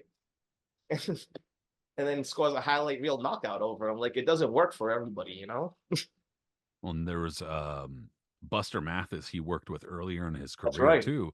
And Yeah. Buster Mathis didn't need like he had already had his own amateur success and was like a more like I don't want to say a classical boxer, but more kind of like technical, classically technical boxer Buster or Mathis whatever. Sr. you're talking. Yeah. Buster Mathis Senior. Yes, no, not Junior. Yeah. But in any case, it was yeah. Well, yeah, Buster Mathis Sr. was a massive fighter who was one of those type of heavyweights that we've seen over the years that, like, for whatever reason, his girth and his size give away to like beautiful boxing ability. Like a guy who just like can move really quick and can glide around, and you're kind of like, oh shit, like the hell, you know? Yeah, he didn't look like he could box the way that he did, but he did. Yeah, he could really box his ass off. Yeah, but his kid definitely employed Buster Mathis Jr. Definitely employed the whole Cus D'Amato style, because if you watch him and you watch it throughout his years, he did the whole ducking and slipping and all that. And he was good at it. I mean, he wasn't bad. He just had absolutely no power. So Yeah, no power and not very good discipline. Unfortunately, it was exactly. just kind of like his dad. Unfortunately, Yeah. So I got another enemy too. So we've been talking about. I think we've only been talking about American traders this whole time. No, for both shows back. for the most part, yeah, we probably should bring up some. Yeah. So one dude I wanted to bring up though was one of the greats from Argentina, Amilcar Bruesa. Hell yeah, hell yeah, dude. Yeah. That's would definitely had his hand in a number of well the great some of the greatest Argentine fighters, and then a number of contenders too. Like there's Yeah. like a I don't he probably has a box rec page, but all the way from Carlos Monzon and almost Yep. the beginning of his career, all the way to dude. I remember he was still training in the 2000s. Like another one dude who he was training was remember Omar Vise? Yeah. Yeah, he was training that dude too in the It was a pain 2000s. in the ass. Yeah, I mean, just a guy was a nightmare to fight, but very very good trainer, high level trainer for sure. Oh, for sure. I mean, like obviously his most high level, his most famous client is Carlos Monzon. You know, the legendary middleweight champion who just reigned for probably could have reigned till the end of the decade if he really wanted to, but decided to retire in 1977 and generally recognized as one of the top 3 or 5 greatest middleweights ever. But I mean, look at his resume as well. You have, hate to mention his name because he's a piece of shit, Carlos Baldemir. Um, and that was near the end of his career. So that's one of those like not talking about Baldemir, I'm talking about Brusa for that matter. It's Yeah. one of those like when we talk about Eddie Futch and all those, like when they were like they still have that magic in them to like produce their fighter, even though these guys are really old, to like, you know, pull it on to like score an upset on somebody, and you're just like, holy shit, man. You see this old guy in there just kind of wiping their fight down, and you look at them and you're like, fuck. Hey, dude, you know what I'm saying? Like, there's no just because the fighter was a piece of shit has no Oh bearing no, on no, I was just going through the thing, No, but I'm yeah, sure, but in the sense that like in the 2000s, all the way into the 2000s, I totally forgot that he trained Baldemir and that he was that's right. behind And the Jorge Barrios for that matter. But big upset of Zab Judah Judah, at the yeah, time for sure. major upset. And Antonio Esparagosa, absolutely underrated former featherweight champion, been on the Hall of Fame ballot for a number of years. Miguel Happy Laura, who was what was he, bantamweight champion, right? Yeah, Yeah, yes, yeah, no, yeah, you're right, and he was bantamweight. Colombian too. Yes, So he wasn't Colombian. even And Argentine. He was. We're talking about Bruce's, bleeding over into other South American countries here. I love it. yeah, yeah, he had Happy Laura. Carlos Hernandez, who was the junior welterweight champion, I believe, from the '60s. If that's the same one I'm thinking of, right? Yeah, I think so. Yeah. Yeah, not the Carlos Hernandez that fought Mayweather. No. Uh, we mentioned Molinares. Not we mentioned Thomas Molinares, Carlos Monzon, Sugar Baby Rojas, Francisco Tejador. Like these are all former champions, some of not all of them Hall of Famers and all that, but that is an impressive resume of fighters. Yeah, for sure. Molinares, doesn't have a real hefty resume, but he definitely Is that the you one? look He's at the dude who knocked the shit out of Marlon Starling. yeah. I was Yeah, gonna say not real good at hearing bells, unfortunately, but sure, sure. nonetheless. No, I mean it's one of those it's funny because if you talk about South American boxing, especially with a lot of like American boxing people, Mhm. they're probably going to have a tendency to belittle it. They're probably going to have a tendency to kind of like, crap on it and stuff like that. And I get it because there tend to be a lot of inconsistent fighters from South America overall. And I don't want to like we've talked about a number of different countries and things like that. So hopefully by this time it's clear that we have no like, anti-South American bias or something like that. But Mhm. nonetheless, it is something that you do hear about that like a lot of South American fighters are inconsistent or whatever, a lot of stereotypes. But the fact of the matter is, when you look at like the resources that are being put toward boxing and creating fighters and training fighters and et cetera, compared to in South America, in Argentina, compared to a number of bigger US cities and stuff like that, dude, it doesn't compare. And so the fact that a lot of these fighters are being brought up from nothing to compete on the world stage from some of these places, that in and of itself is extremely impressive and noteworthy in and of itself given the lack of resources comparatively. So I mean, you have a guy like Amilcar Brusa who's worked with just like almost every notable top level Argentine fighter.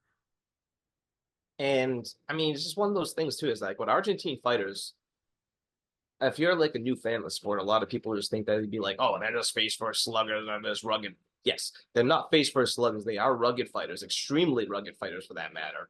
But there's just like this level of like these layers of ability that they do. Well, besides being rugged, that just makes them absolute pains in the ass to fight because of it.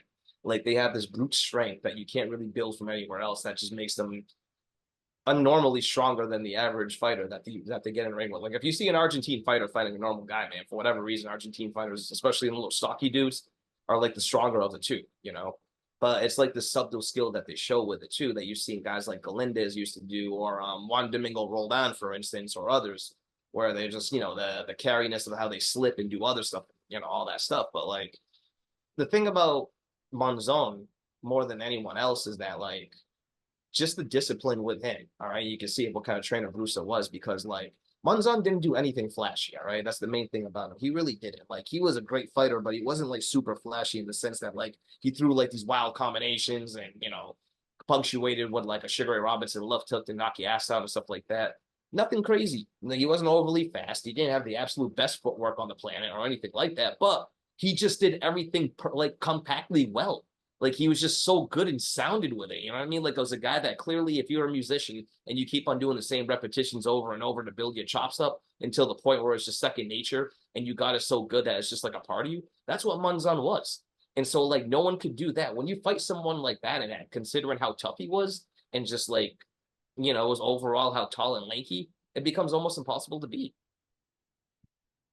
You have a guy who's like for a middleweight is not massive but a very good size in Yeah. terms of height and reach. And then when you have the physical dimensions, and it's one of those things where like you just need to develop, kind of similar to Lennox Lewis, where if you develop a couple of aspects of your game nearly to perfection, that's it.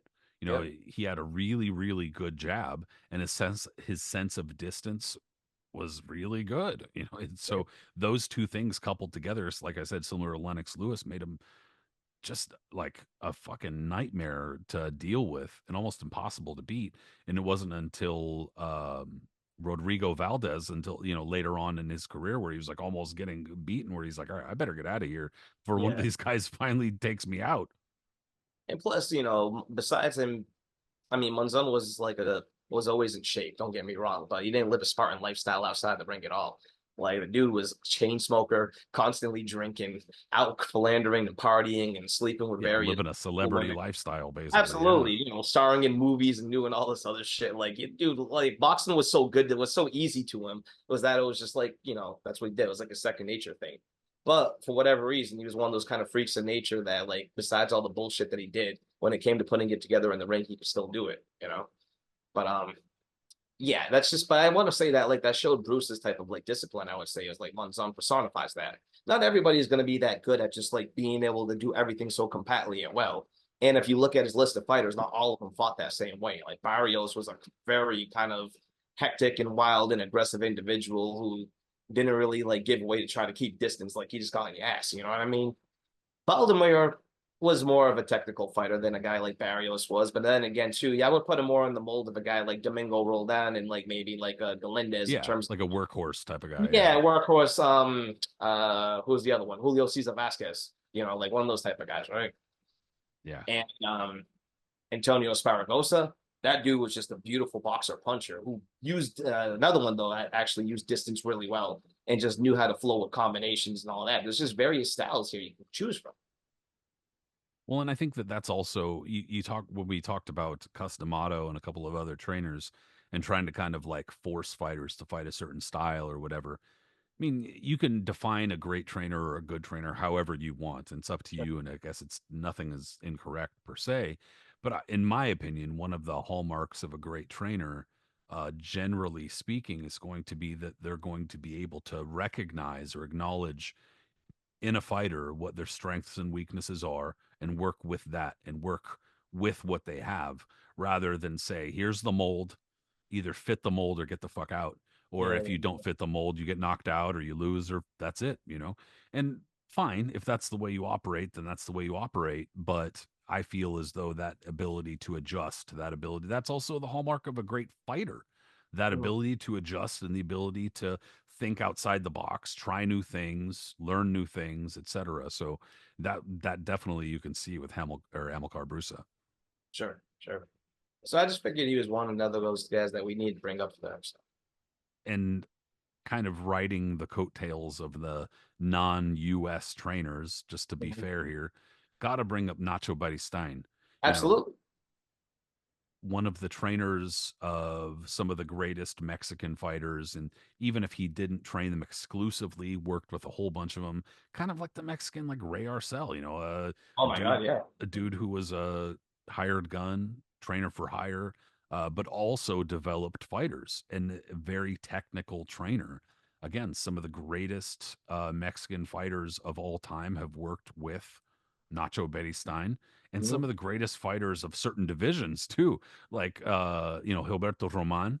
perhaps the greatest junior bantamweight of all time. I mean, there's arguments, of course, but he's definitely among them. Nacho He's Beristain. 84 now. He's 84 now.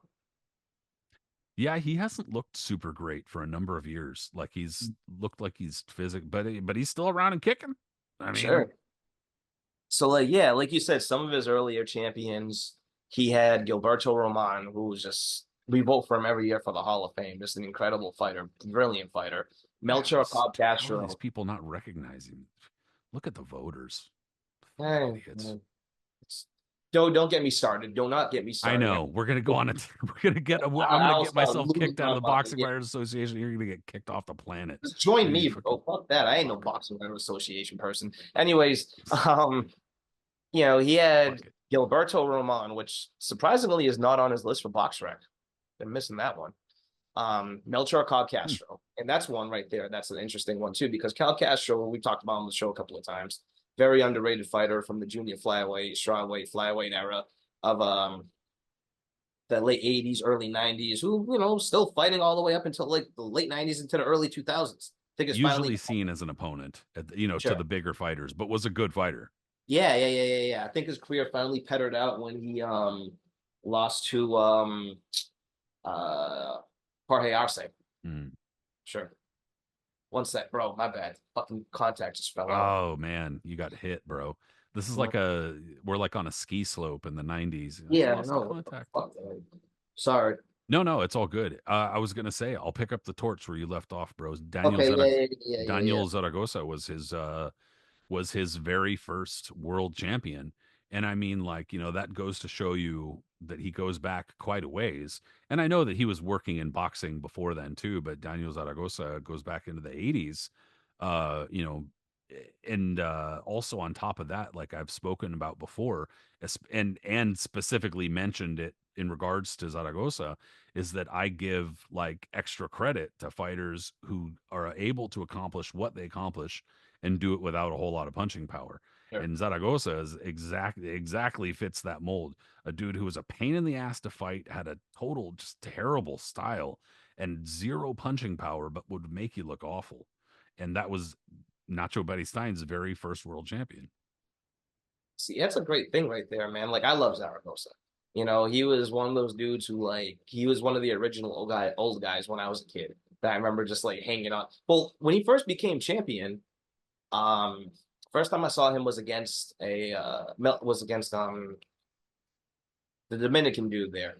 The fuck names off the tip of my like on the tip of my tongue. Hector Acero Sanchez. Oh, okay, yeah. Oh, Yeah, well, I was okay. I was thinking somebody else, and I was like, but he's not Dominican. Hector Acero Sanchez. So Acero Sanchez, I think, beat Patterson for the belt, and Zaragoza fought him on a pay-per-view card I watched, and Zaragoza beat his ass, and it was a draw. And I remember even watching it as a kid, going, "Wow," because like didn't look like no draw to me. Acero Sanchez got dropped and beat up. Anyways, they end up having a rematch. Zaragoza beats him, and this was like his last time as world champion, like a swan song, right? And he went to Japan a couple of times. He beat Tatsuyoshi, Yoshiro Tatsuyoshi, right? Mhm. Yoshiro Tatsuyoshi, and a couple others. But it was this fight with Wayne McCullough that really showed you everything, like, encompassed the whole Zaragoza in a nutshell, Past his prime, cuts up easily, chain smoker.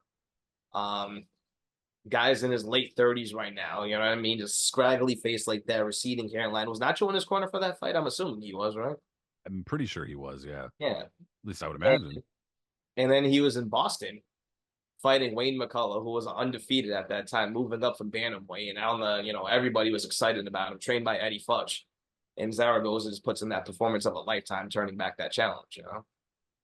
And then Larry Merchant puts forth the fucking shove of a lifetime. Yeah, yeah, absolutely.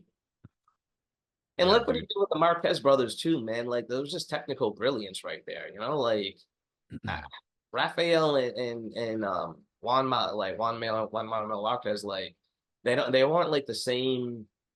They didn't. I don't think they kept their hands up the way Ricardo Lopez did before each round started. But if you watch them, it was just basically the same shit. Like you're almost just technical brilliance with them, and like that's the thing about that I love about Nacho Bernstein is that he's the one that breaks that goofy ass stereotype about Mexican style. You know? Well, yes. Well, you look at I mean, at least the list of just a handful of the fighters that he handled, and I Yeah. mean, almost none of them have that kind of like. It's yeah, bless Golovkin, dude. He was doing what he could. He's throwing Sure. out a catchphrase, made the most of it, but now people won't shut the fuck up about Mexican style. Like Yeah, the commentators and commentators. Yeah, yeah, yeah. That's his Mexican style. That's right here. That's how you do Jesus it. That. Christ, gives Dude. me gives me fucking hypertension. It's stupid because there's just so many skilled Mexican fighters throughout the fucking years. Some of the greatest fighters. Anyway, but you Not look at it, all of them just walked in taking 15 punches to land one left hook to the liver. Like, what the fuck? yeah, like all of them just like stand there. So come on, dude. But you look at he worked with Oscar De La Hoya for a brief period of time, but he did work with Oscar De La But for Hoya. that one fight, right? Yeah, I think it was like for Yeah, the fight and like a Pacquiao. part of a training camp, and then was like, nah, fuck this. You worked with him for Pacquiao, and that was like the worst Oscar ever looked. Yeah, And I mean, he Nacho was had no answers too. I'm like, bro, you he worked was against grasping for how many straws at times? that point. He was like, you could have bring in fucking Merlin the fucking wizard, and ain't nothing happened, bro. You know, but like the Marquez brothers, obviously Johnny Gonzalez, who Yeah, when he needed to turned into a brawler, but was a more of a classical sure. boxer. Needless to say, I mean, dude, there's a number of these fighters, so it's not like that. Yeah, the Mexican style thing is fucking kills me, dying. Yeah, well, I think it's gonna have to be a slow death because it don't look like it's going anywhere. But I mean, Bernstein, yeah, when did he get inducted into the Hall? He was inducted. Yeah, when does he even say? I don't know. 2011. 2011. Okay, okay. think I might have been there actually. I might have met him. That was the year Tyson got inducted, and I was definitely there for that. Yeah, dude. I mean, and just the fighters that we named, just the Yeah, five fighters, Zaragoza, Roman, Ricardo Lopez, and then the Marquez brothers. That's like a large chunk of the top 10 greatest Mexican fighters of all open time, history. just right Yeah. there. So I mean, he's definitely got that shit in a stranglehold. Needless to And say. he should be respected for it as much for that too. Like his name doesn't get brought up anymore really as much as it used to because he's more or less retired, I think. But people know, like, it's not like the fact that he's still alive, like he's one of those guys, not unlike, unlike Whitey Bimstein, who passed away in his early 60s or his mid 60s for that or whatever, or like other trainers who kind of, passed away after a certain years and like you get forgotten about. A guy like Bernstein for that matter, is lucky enough that even though he's old, he's been around for so long. He's been documented, he's been interviewed, he's been, worked with so many fighters that their footage is never going to be like disappear unless the world ends or something like that. That his legacy will always live on. I mean, he's always going to be recognized for his achievements, and he's one of those guys that won't be forgotten as opposed to others. He won't be talked about as much because as time goes on, people just don't talk about people like that. You know what I mean? But when it comes to like all time greats and stuff, people always gonna be like, "Oh yeah, yeah, not Joe Bernstein," and shit. So Yeah, there's absolutely no question that he played a major role in a number of the Mexican fighters who came, the greatest Mexican fighters, especially who came in the last couple of decades. sure. And yeah, it is important to recognize and acknowledge trainers who aren't just trainers from the US too. And now it's like I almost feel bad because there's like other trainers because we're coming to the end of the show here, but there are Yeah. other trainers. We might have to do a fucking part three, or we have to do a I fucking mean, part like, if three. you really wanted to keep on going with it, like, yeah, we didn't mention Angelo Dundee. We've talked about him 1,000 times on every other different show. Like, he doesn't need to be talked about. Everyone's talked about Angelo Dundee over the years. But if you want, like, to give, like, shout outs to other, like, trainers from overseas, if you ever want to talk about, like, type of stuff, like, you got Miguel Diaz, who was originally from Argentina, all time great trainer, Hall of Famer. You have Nick Durant, who passed away from South Africa, who was a well known trainer. You have Joe Buffalo Martin, who was from Spain, I believe, and he was most known for being the trainer for Julio Cesar Chavez, his original, like the OG trainer before, and whatchamacallit, Azuma Nelson. Mhm. And Buffalo, I liked him, man, because like he had a very distinct voice. He was a little bit of a heavier dude.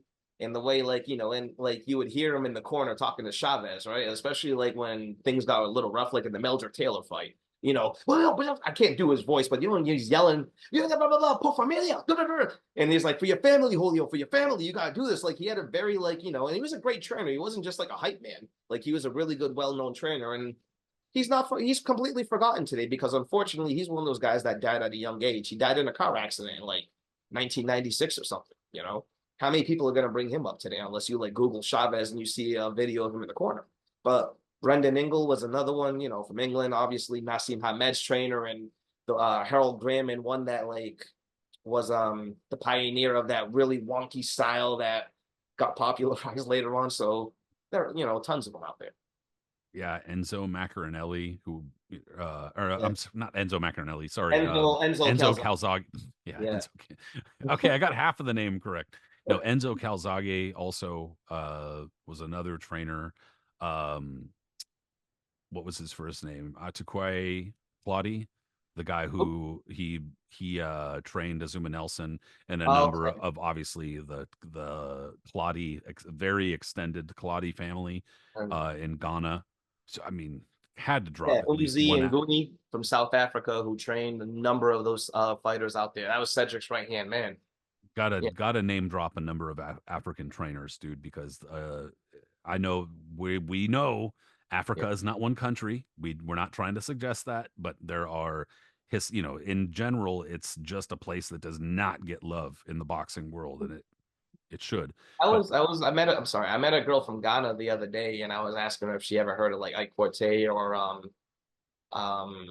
Azuma, and she hadn't.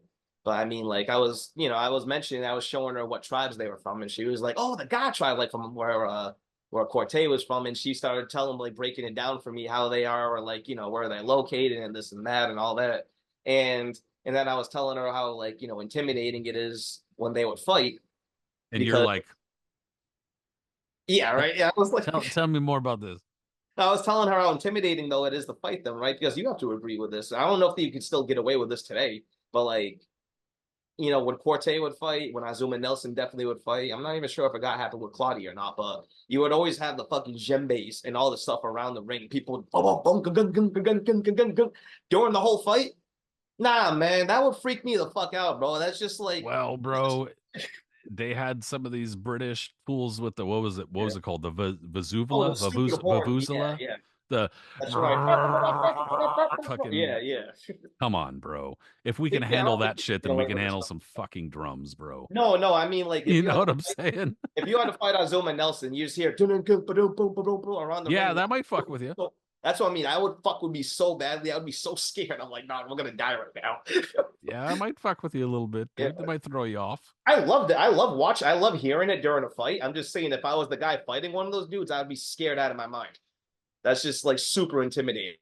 Like Well, it would and be hearing one of those stupid British horns or anything. Anywhere you gotta go and like they let alone yeah, I'd be just annoyed. some I'd be like, battle hey, cry of their native land. stop the fight mid round. Be like, hey, can Yeah. you shut the fuck up, Can you Mister guys like Vazuva make it guy? so apparent that you all hate me? But no, there's just legendary trainers all over the world, and I just tried. It's you can't do just. There's only so much time you can give to get everyone in, but at least we can do. If we can, what usually happens is we'll have like a conversation, which we do like pretty much Yeah, every day, and we'll have some conversation away from the show. And if we can get animated enough in that conversation to just say, fuck it, we're doing a part three, then we'll do that. sure. Otherwise, we'll leave it at this for now. But in any case, hey, dude, it's a lot of fun, especially kind of resurrecting history, making sure people know, and learning things ourselves. Teaching each other shit on the So, show. Sure. Appreciate it, always, bro. always. Yep. Everybody, thanks so much for joining us, whether you listened in or watched. If you listened in via the podcast apps, go ahead and subscribe, leave a rating, leave a comment. We appreciate that stuff. If you watched on YouTube, what's up? How's it going? Sorry, we're ugly. Well, sorry, I'm ugly. He's not ugly. But nonetheless, thank you so much. Appreciate that. Subscribe, leave a comment, etc. On social media, the Knuckles and Gloves podcast is on both Instagram and Facebook, kind of X Twitter, not really, but nonetheless, we're there. Go ahead and follow individually, also there. All the contact stuff is down there if you need it. And that's about it. Aris, we'll talk soon, bro. Have a good one. Yeah. It's good. It's real good.